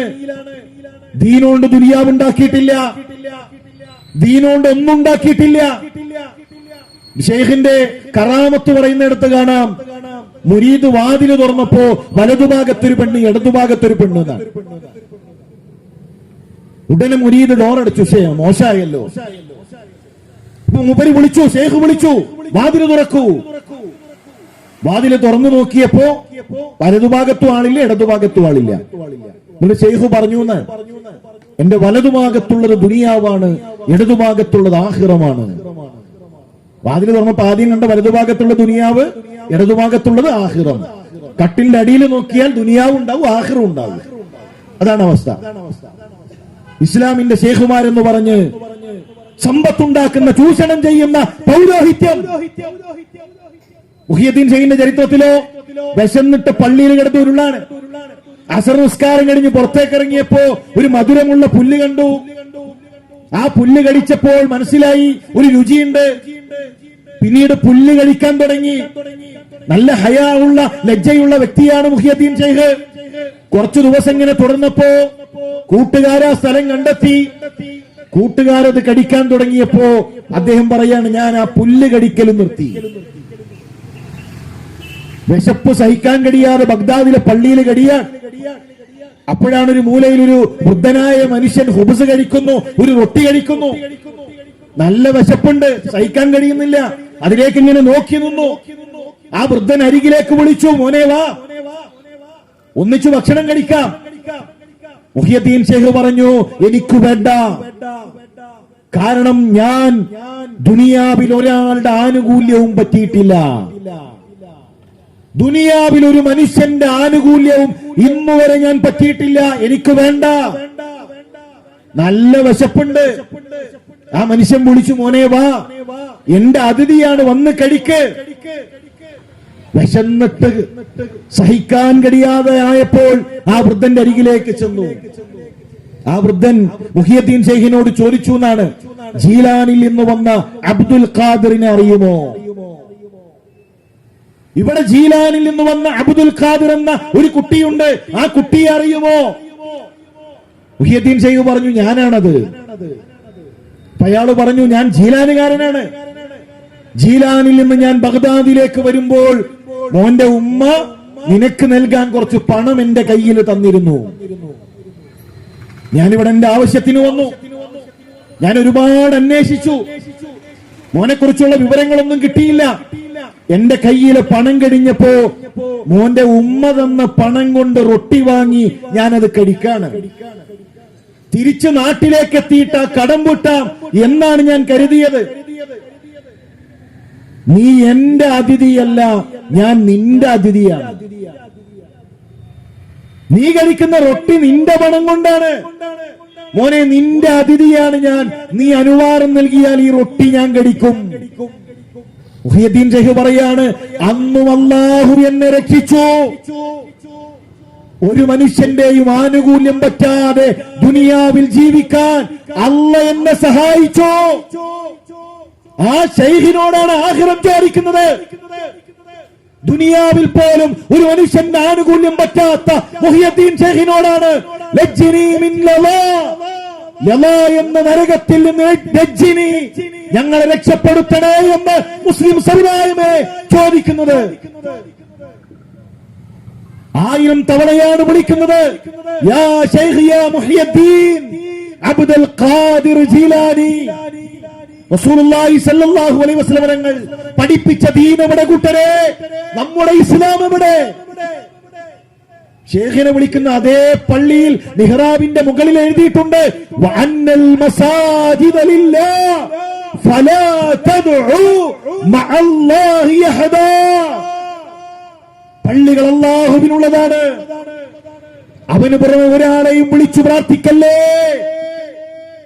ഖുതുബിയ്യത്ത് നടക്കുന്ന പള്ളിയിൽ 1000 തവണ ശൈഖിനെ വിളിക്കുന്ന പള്ളിയിൽ കൂട്ടരെ അല്ലാഹുവിനോട് ചോദിക്കൂ എന്ന് പറയാൻ അലൈസല്ലാഹു റജുലുൻ റശീദ്, ആഴത്തമുള്ളവരില്ലേ? ഖുർആനറിയുന്ന ഉമ്മത്തെ, തൗഹീദ് അറിയുന്ന ഉമ്മത്തെ നമുക്ക് പറയാൻ കഴിയില്ലേ? എത്ര ഗൗരവമുള്ളതാണ് വിഷയം. ഇനി മങ്കൂസ് മൗലൂദിലേക്ക് കടക്കാൻ പോവാണ്. റമളാൻ മാസമായി കഴിഞ്ഞാൽ മങ്കൂസിലേക്ക് കടക്കാൻ പോകുന്നു. റമളാനിൽ റബീഉൽ അവ്വലിൽ പുതിയ വീട്ടിലേക്ക് താമസം മാറുമ്പോ മരിച്ചു കഴിഞ്ഞാൽ 3, 40 ആണ്ട് 7 മങ്കൂസ് ഓതുന്ന നമ്മുടെ നാട്ടിലെ ഏർപ്പാടുണ്ടല്ലോ. മദ്ഹ് എന്ന പേരിലാണ് ചെയ്തുകൊണ്ടിരിക്കുന്നത്. ശരി, മങ്കൂസ് ഓടുന്നവരെ, മങ്കൂസ് മൗലൂദിന്റെ തുടക്കം തന്നെ തെറ്റാണ്. സുബ്ഹാനല്ലദീ അത്ലഅ ഫീ ശഹരി റബീഉൽ അവ്വൽ ഖമറൻ നബിയിൽ ഹുദാ വഔജദ നൂറഹു ഖബ്ല ഖൽഖിൽ ആലമി വസമ്മാഹു മുഹമ്മദാ. ഒന്നാമത്തെ സൃഷ്ടി ലോകം സൃഷ്ടിക്കുന്നതിന് മുമ്പ് റസൂലുള്ളാഹിയുടെ പ്രകാശമാണ് സൃഷ്ടിച്ചത് എന്ന് മങ്കൂസ് മൗലൂദ്. ഇസ്ലാമിക പ്രമാണം എന്ത് പറയുന്നു? ഉസ്താദുമാരോട് ചോദിക്കൂ, അള്ളാഹുവിന്റെ റസൂൽ സല്ലല്ലാഹു അലൈഹി വസല്ലം തങ്ങൾ ഹദീസിലൂടെ എന്ത് പഠിപ്പിച്ചു? ഇന്ന അവ്വല മാ ഖലഖല്ലാഹു അൽ ഖലം, അള്ളാഹു ആദ്യമായി സൃഷ്ടിച്ചത് ഖലമാണ്. റസൂലുള്ളാഹിയുടെ ഹദീസ്, വകാന അല്ലാഹു വലം യകുൻ ശൈഉൻ ഗൈറുഹു വകാന അർശുഹു അലൽ മാ, അള്ളാഹുവിന് മുന്നേ ഒന്നും തന്നെയില്ല. അള്ളാഹുവിന്റെ അർശ്, അതുപോലെ തന്നെ വെള്ളം, ഇതാണ് ആദ്യമായി കൊണ്ട് അല്ലാഹു തആല സൃഷ്ടിച്ചത്. നമ്മുടെ നാട്ടിലോ നമ്മൾ ഈ പച്ച നുണ അതിങ്ങനെ പാടി ഉസ്താദുമാർക്ക് പണം കൊടുത്ത് ഇതുകൊണ്ട് പുണ്യം കിട്ടുമെന്ന് പ്രതീക്ഷിച്ചുകൊണ്ടേയിരിക്കുന്നു. ഇനി മങ്കൂസ് മൗലൂദിൽ പറയുന്ന വിഷയം എന്താ? ആദം നബി അലൈഹിസ്സലാമിന് എങ്ങനെയാണ് അള്ളാഹു പുറത്തു കൊടുത്തത്? നമ്മളിങ്ങനെ ഉസ്താദുമാരെ വിളിച്ച് അതിങ്ങനെ ഓദിപ്പിക്കുമ്പോ ചോദിക്കണം, എന്താണ് ഇതിന്റെ അർത്ഥം?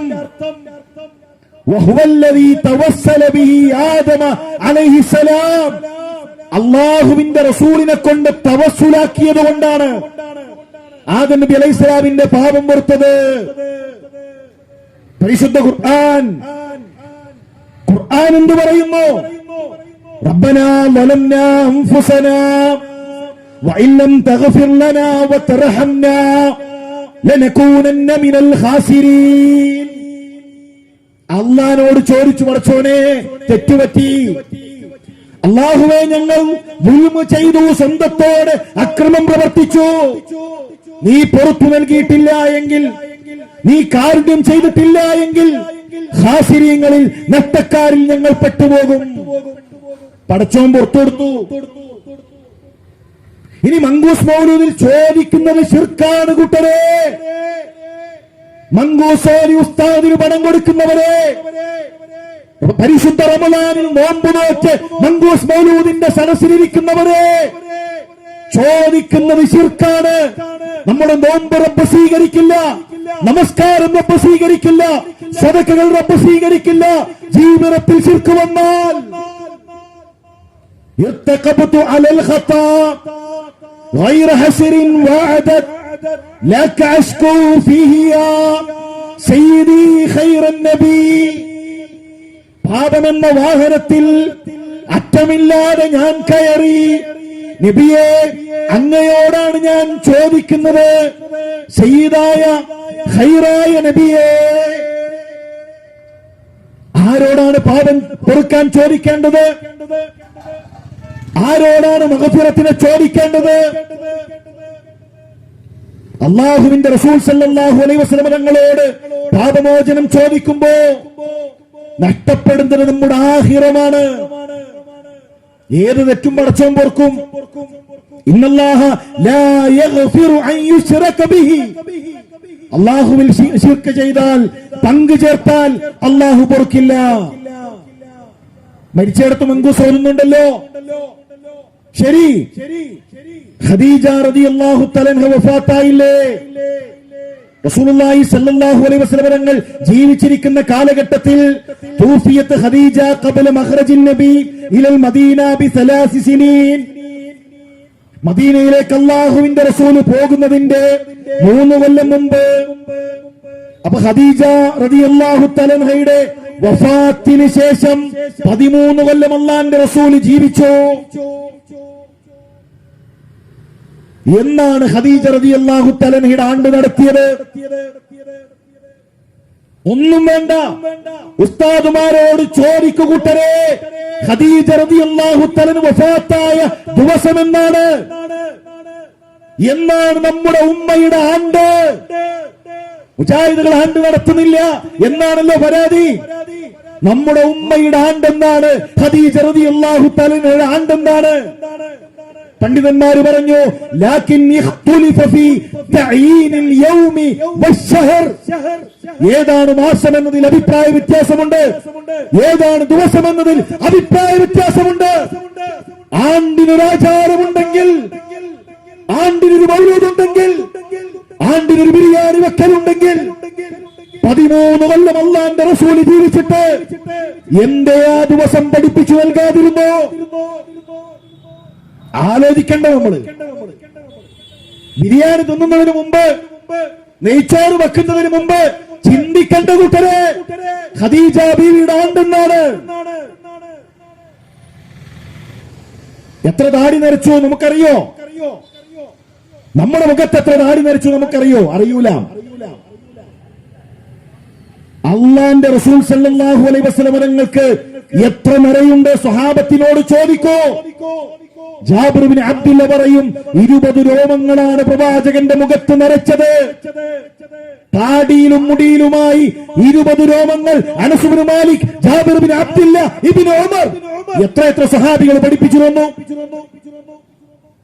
സ്വന്തം ശരീരത്തെക്കാൾ അവർ റസൂലുള്ളാഹിയെ പിടിച്ചു. റസൂലുള്ളാഹി സ്വല്ലല്ലാഹു അലൈഹി വസല്ലം തങ്ങളുടെ ഓരോ കാര്യങ്ങളും അവർ നമുക്ക് പകർന്നു നൽകി. ആ സഹാബത്ത് ഖദീജ റളിയല്ലാഹു തആല വഫാത്തായ ദിവസത്തിൽ നബി ചെയ്ത എന്തെങ്കിലും ഒരു കാര്യം നമ്മളെ പഠിപ്പിച്ചോ? എന്താ പഠിപ്പിക്കാത്തത്? അങ്ങനെ ഒന്നും ഇല്ല ദീനിൽ കൂട്ടരെ. ഇസ്ലാം ദീനിൽ അങ്ങനെ ഒരു ആചാരമില്ല. 13 കൊല്ലം ജീവിച്ച റസൂലുള്ളാഹി കാണിച്ചില്ല. 4 പെൺമക്കൾ ജീവിച്ചു, അവര് കാണിച്ചില്ല. അങ്ങനെ ഒരു ആചാരമില്ലാത്തത് കൊണ്ട് അത് നമുക്ക് ദീനിൽ കാണാൻ കഴിയില്ല. ഇനിയോ നമ്മുടെ നാട്ടിൽ ചെയ്തുകൊണ്ടിരിക്കുന്ന ഈ ആചാരങ്ങൾ, ഒരുപാട് ബിദ്അത്തുകൾ നല്ലതെന്ന പേരിൽ ചെയ്തുകൊണ്ടേയിരിക്കാണ്. പുണ്യമല്ലേ എന്ന പേരിൽ നടത്തിക്കൊണ്ടേയിരിക്കാണ്.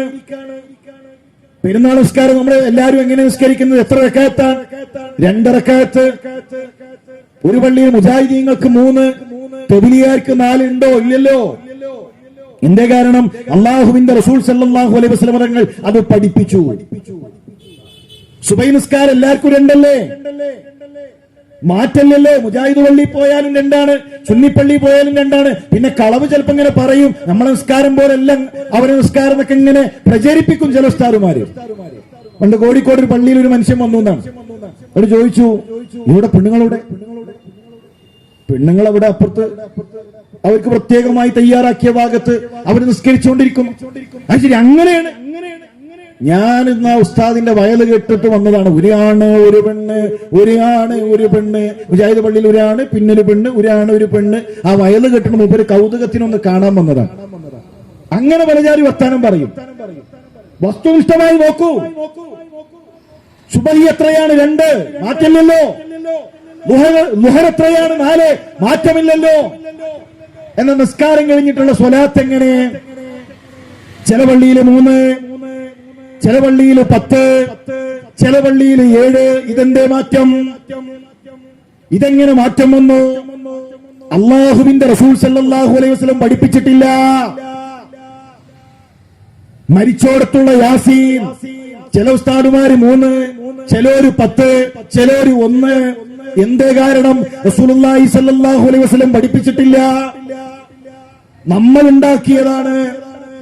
നല്ലതെന്ന് പറഞ്ഞ് മഹല്ലിൽ ഉണ്ടാക്കിയതാണ്. ഇതിന്റെ ഗൗരവം എന്താണെന്നറിയോ? മൻ അഹ്ദസ ഫീ അംരിനാ, റസൂലുള്ളാഹി സ്വല്ലല്ലാഹു അലൈഹി വസല്ലം തങ്ങളെ പഠിപ്പിക്കാണ്. മൻ അഹ്ദസ ഫീ അംരിനാ ഹാദാ മാ ലൈസ മിൻഹു ഫഹുവ റദ്ദുൻ. ആരെങ്കിലും ദീനിൽ പുതിയതായി വല്ലതും ഉണ്ടാക്കിയാൽ അത് തള്ളിക്കളയേണ്ടതാണ്. മൻ അമില അമലൻ ലൈസ അലൈഹി അംറുനാ ഫഹുവ റദ്ദുൻ. ഒരുത്തൻ ദീനിൽ ഒരു ആചാരം അനുഷ്ഠിക്കുന്നു, ഖുർആനിലില്ല, സുന്നത്തിലില്ല, ഫഹുവ റദ്ദുൻ, അത് തള്ളിക്കളയേണ്ടതാണ്. റസൂലുള്ളാഹി സ്വല്ലല്ലാഹു അലൈഹി വസല്ലം തങ്ങൾ എത്ര ഖുതുബ നടത്തി? ആ ഓരോ ഖുതുബയിലും റസൂലുള്ളാഹി ജനങ്ങളെ ഉണർത്തിയ വിഷയം വയഖൂൽ, അല്ലാഹുവിന്റെ റസൂലിന്റെ ഖുതുബയിൽ പ്രവാചകൻ പറയും, അമ്മാ ബഅദ് ഫഇന്ന ഖൈറൽ ഹദീസ് കിതാബുല്ലാഹ് വഖൈറുൽ ഹുദാ ഹുദാ മുഹമ്മദിൻ വശർറുൽ ഉമൂരി മുഹ്ദസാത്തുഹാ. ഏറ്റവും ശർറായ കാര്യം ദീനിൽ പുതിയതായി ഉണ്ടാക്കുന്നതാണ്. ദീനിൽ പുതിയതായി ഉണ്ടാക്കുന്ന ആചാരങ്ങളാണ്. വകുല്ലു ബിദ്അത്തിൻ ദലാലഹ്. പ്രവാചകൻ സല്ലല്ലാഹു അലൈഹി വസല്ലം തങ്ങൾ എല്ലാ ഖുതുബയിലും താക്കീർ നൽകിയ വിഷയം വകുല്ലു ബിദ്അത്തിൻ ദലാലഹ്. എല്ലാ ബിദ്അത്തും ദലാലത്താണ്, വഴികേടാണ്. കൂട്ടരെ, എന്തിനാണ് ബിദ്അത്ത്? സുന്നത്തില്ലേ? സുന്നത്തായ എത്രയെത്ര ആചാരങ്ങളുണ്ട്. സുന്നത്തായ നോമ്പ് നമുക്ക് വേണ്ട, തിങ്കളാഴ്ച നോമ്പ് വേണ്ട, വ്യാഴാഴ്ച നോമ്പ് വേണ്ട, 13 വേണ്ട, 14 വേണ്ട, 15 വേണ്ട, ശഅബാനിൽ നോമ്പ് വേണ്ട. നമുക്ക് പിന്നെ കുറെ ചീരണിയും ചക്കരക്കഞ്ഞിയും അങ്ങനെയുള്ള നമ്മൾ ഉണ്ടാക്കിയ കുറെ നോമ്പുണ്ട്. മിറാജ് നോമ്പ്, അങ്ങനെ നമ്മൾ ഉണ്ടാക്കിയ നോമ്പ്, അതിനാണ് ഫള്. റസൂലുള്ളാഹി സ്വല്ലല്ലാഹു അലൈഹി വസല്ലം പഠിപ്പിച്ചത് ചെയ്യൂ കൂട്ടരെ.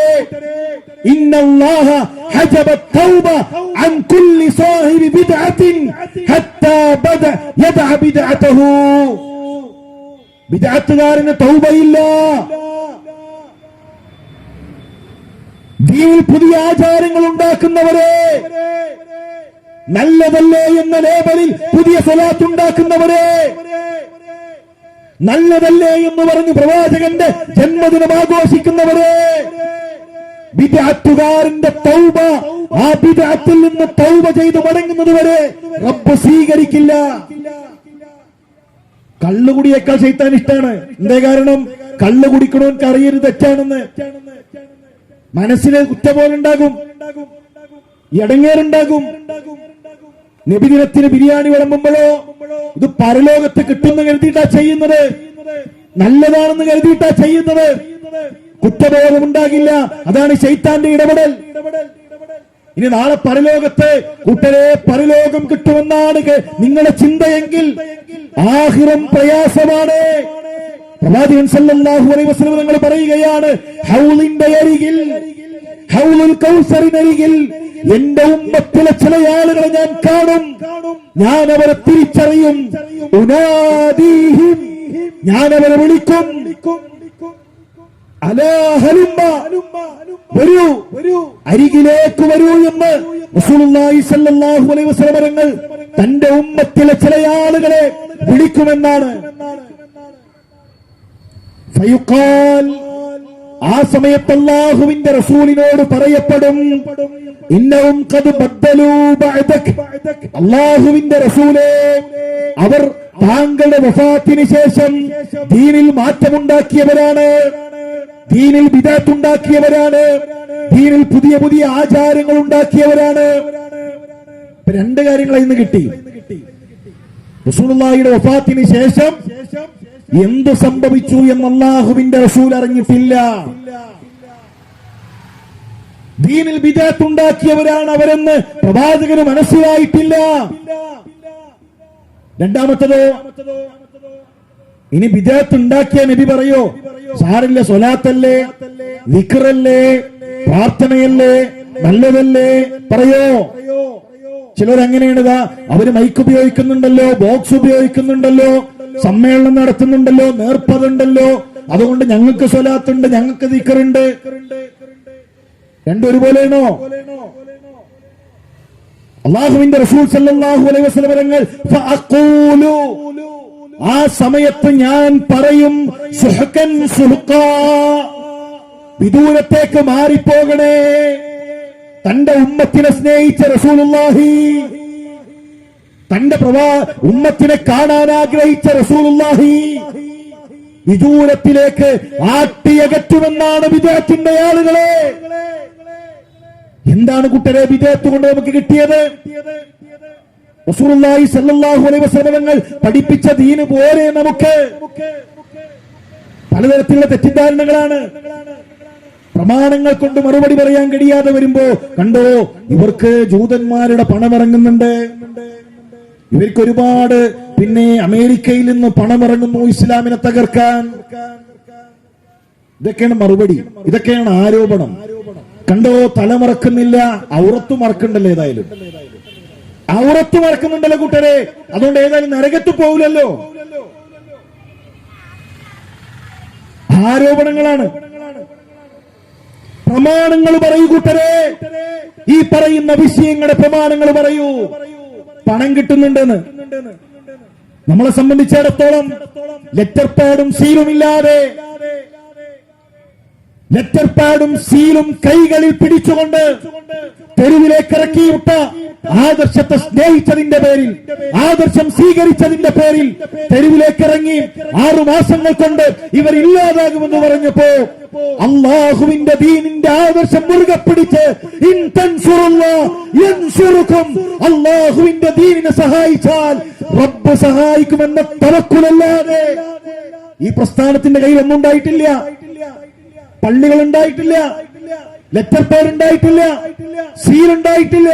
പക്ഷേ ഹദീസ് ഉണ്ടല്ലോ, ആ ഹദീസ് സ്വീകരിക്കാൻ ഞങ്ങളുടെ ബുദ്ധി വേണം, ഞങ്ങളുടെ നേതാക്കന്മാരുടെ സീൽ വേണമെന്ന് പറഞ്ഞപ്പോ അല്ലാഹുവിന്റെ റസൂലിന്റെ ഹദീസ് സ്വീകരിക്കാൻ ഞങ്ങളെ സംബന്ധിച്ചിടത്തോളം പ്രമാണങ്ങളിൽ സ്ഥിരപ്പെട്ടാൽ അതാണ് ഞങ്ങളുടെ നിലപാടെന്ന് പറഞ്ഞ് തൗഹീദിൽ മാറ്റത്തിരുത്തലിന് തയ്യാറാകില്ല എന്ന് പറഞ്ഞ് ഇറങ്ങേണ്ടി വന്നവരാണ് നമ്മൾ. സഹായം ഉണ്ടായിട്ടുണ്ട്, സഹായിച്ചത് നമ്മളെയല്ല ദീനിനെയാണ്. എന്ന് ദീനിൽ നമ്മളുണ്ടോ, ഈ ആദർശത്തിൽ നമ്മളുണ്ടോ, റബ്ബിന്റെ സഹായം പ്രിയമുള്ളവരെ നമുക്കുണ്ടാകും. അതുകൊണ്ട് കൃത്യമായ ആദർശ രംഗത്ത് നിലപാട് സ്വീകരിച്ച്, നിലപാട് പറയാൻ ഒരാളും പേടിക്കേണ്ട ആവശ്യമൊന്നുമില്ല. ഈ ഭൂമിയിൽ ആദർശം പറയാൻ ഒരു മഖ്ലൂക്കിനെയും പേടിക്കേണ്ട ആവശ്യമില്ല. ഉസ്തമിന്റെ കൊട്ടാരത്തിലേക്ക് ഇബ്നു ആമിർ റളിയല്ലാഹു തആല കടന്നു ചെല്ലുന്നുണ്ട്. ഉസ്തം തന്റെ ഇരിപ്പിടത്തിൽ കുറച്ചൊന്ന് വിശാലമായിരുന്നു. സഹാബത്തിന് ഇരിക്കാൻ സ്ഥലമില്ല. ഇബ്നു ആമിർ റുസ്തമിന്റെ സിംഹാസനത്തിൽ ചെന്നിരുന്നു. ഞെട്ടിത്തെരിച്ചുപോയി. റുസ്തം ചോദിക്കുന്നുണ്ട്, ഇബ്നു ആമിർ അറബിയായ, മദ്യപിച്ചിരുന്ന, എഴുത്തും വായനയും അറിയാത്ത നിരക്ഷരായ ഒരു ജനതയല്ലേ നിങ്ങൾ? അടിമകളായി കഴിഞ്ഞിരുന്ന ഊഷര ഭൂമിയിലെ ഊഷര ഹൃദയം പേറിയിരുന്ന ഒരു ജനതയല്ലേ നിങ്ങൾ? എന്റെ കൊട്ടാരത്തിലെത്താൻ ധൈര്യമോ? എന്റെ കൊട്ടാരത്തിൽ എന്റെ മുന്നിൽ വന്നു നിൽക്കാൻ തന്റെ ഇടമോ? സഹാബി നൽകിയൊരു മറുപടിയുണ്ട്. റുസ്തം, അല്ലാഹുല്ലദീ ബഅസനാ ഹുവല്ലദീ അർസലനാ. എന്നെ പറഞ്ഞയച്ചത് റബ്ബാണോ? അടിമകളെ ആരാധിക്കുന്ന തോന്നിവാസത്തിൽ നിന്ന് അടിമകൾ അല്ലാഹുവിനെ ആരാധിക്കുന്ന ആദർശത്തിലേക്ക് ക്ഷണിക്കാൻ, റബ്ബിലേക്ക് ക്ഷണിക്കാൻ വന്നവനാണ് ഞാൻ. മദ്യപിച്ചിട്ടുണ്ട് ഇന്നലകളിൽ, വ്യഭിചരിച്ചിട്ടുണ്ട് ഇന്നലകളിൽ, തോന്നിവാസങ്ങൾ ചെയ്തിട്ടുണ്ട് ഇന്നലകളിൽ. ആ ഇന്നലകളിൽ റുസ്തം, നിന്റെ കൊട്ടാരത്തിലേക്ക് ഞാൻ എത്തിയിട്ടില്ല. ഇന്നാരുടെ മുന്നിലും എഴുന്നേറ്റ് നിൽക്കും. ഇസ്സത്തുള്ള ഒരു സമുദായമാണ് ഞങ്ങൾ. സഹോദരന്മാരെ, നമ്മുടെ ദീന് പഠിക്കുക. അഭിമാനമാണ് ഈ ആദർശം.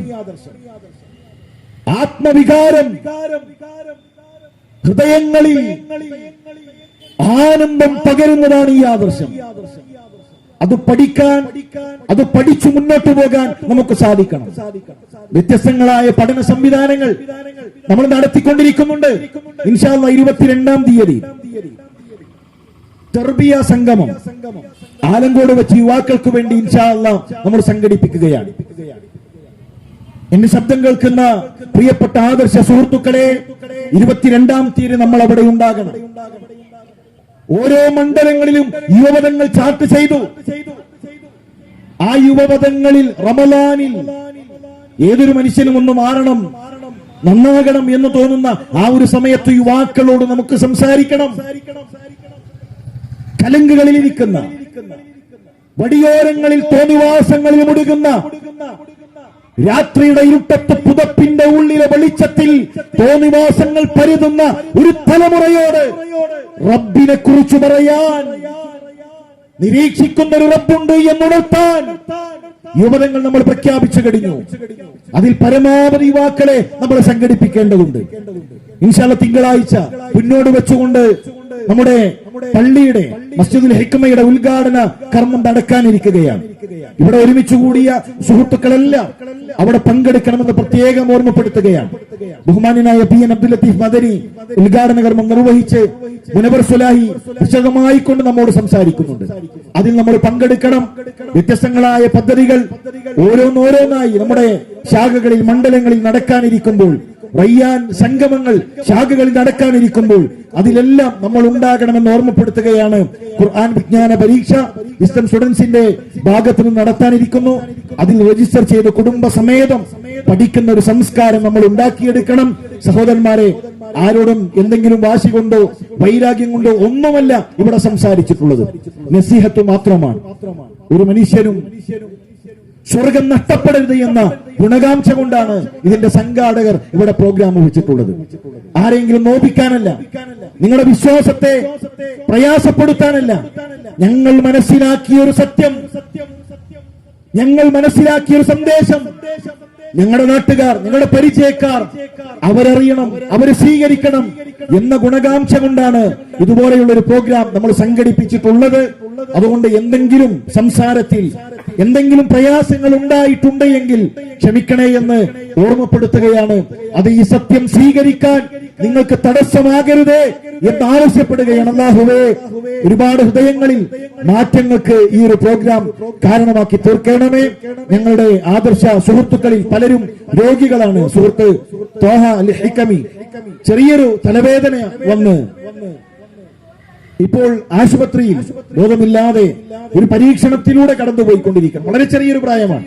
പ്രബോധന രംഗത്ത്, ദഅവാ രംഗത്ത് നിറഞ്ഞു നിൽക്കുന്ന ഒരു സാന്നിധ്യമാണ്. അല്ലാഹു എത്രയും പെട്ടെന്ന് പൂർണ്ണമായ ആരോഗ്യം നൽകി കുടുംബത്തിലേക്ക് തിരിച്ചെത്താനുള്ള തൗഫീക്ക് നൽകി അനുഗ്രഹിക്കട്ടെ. അങ്ങനെയുള്ള പരീക്ഷണങ്ങളെ തൊട്ട് അല്ലാഹു നമ്മെ കാത്തു രക്ഷിക്കുമാറാകട്ടെ. നമ്മുടെ സ്ഥാപനം ദാറുൽ അർഖം അതിന്റെ അഡ്മിഷൻ ആരംഭിച്ചിട്ടുണ്ട്.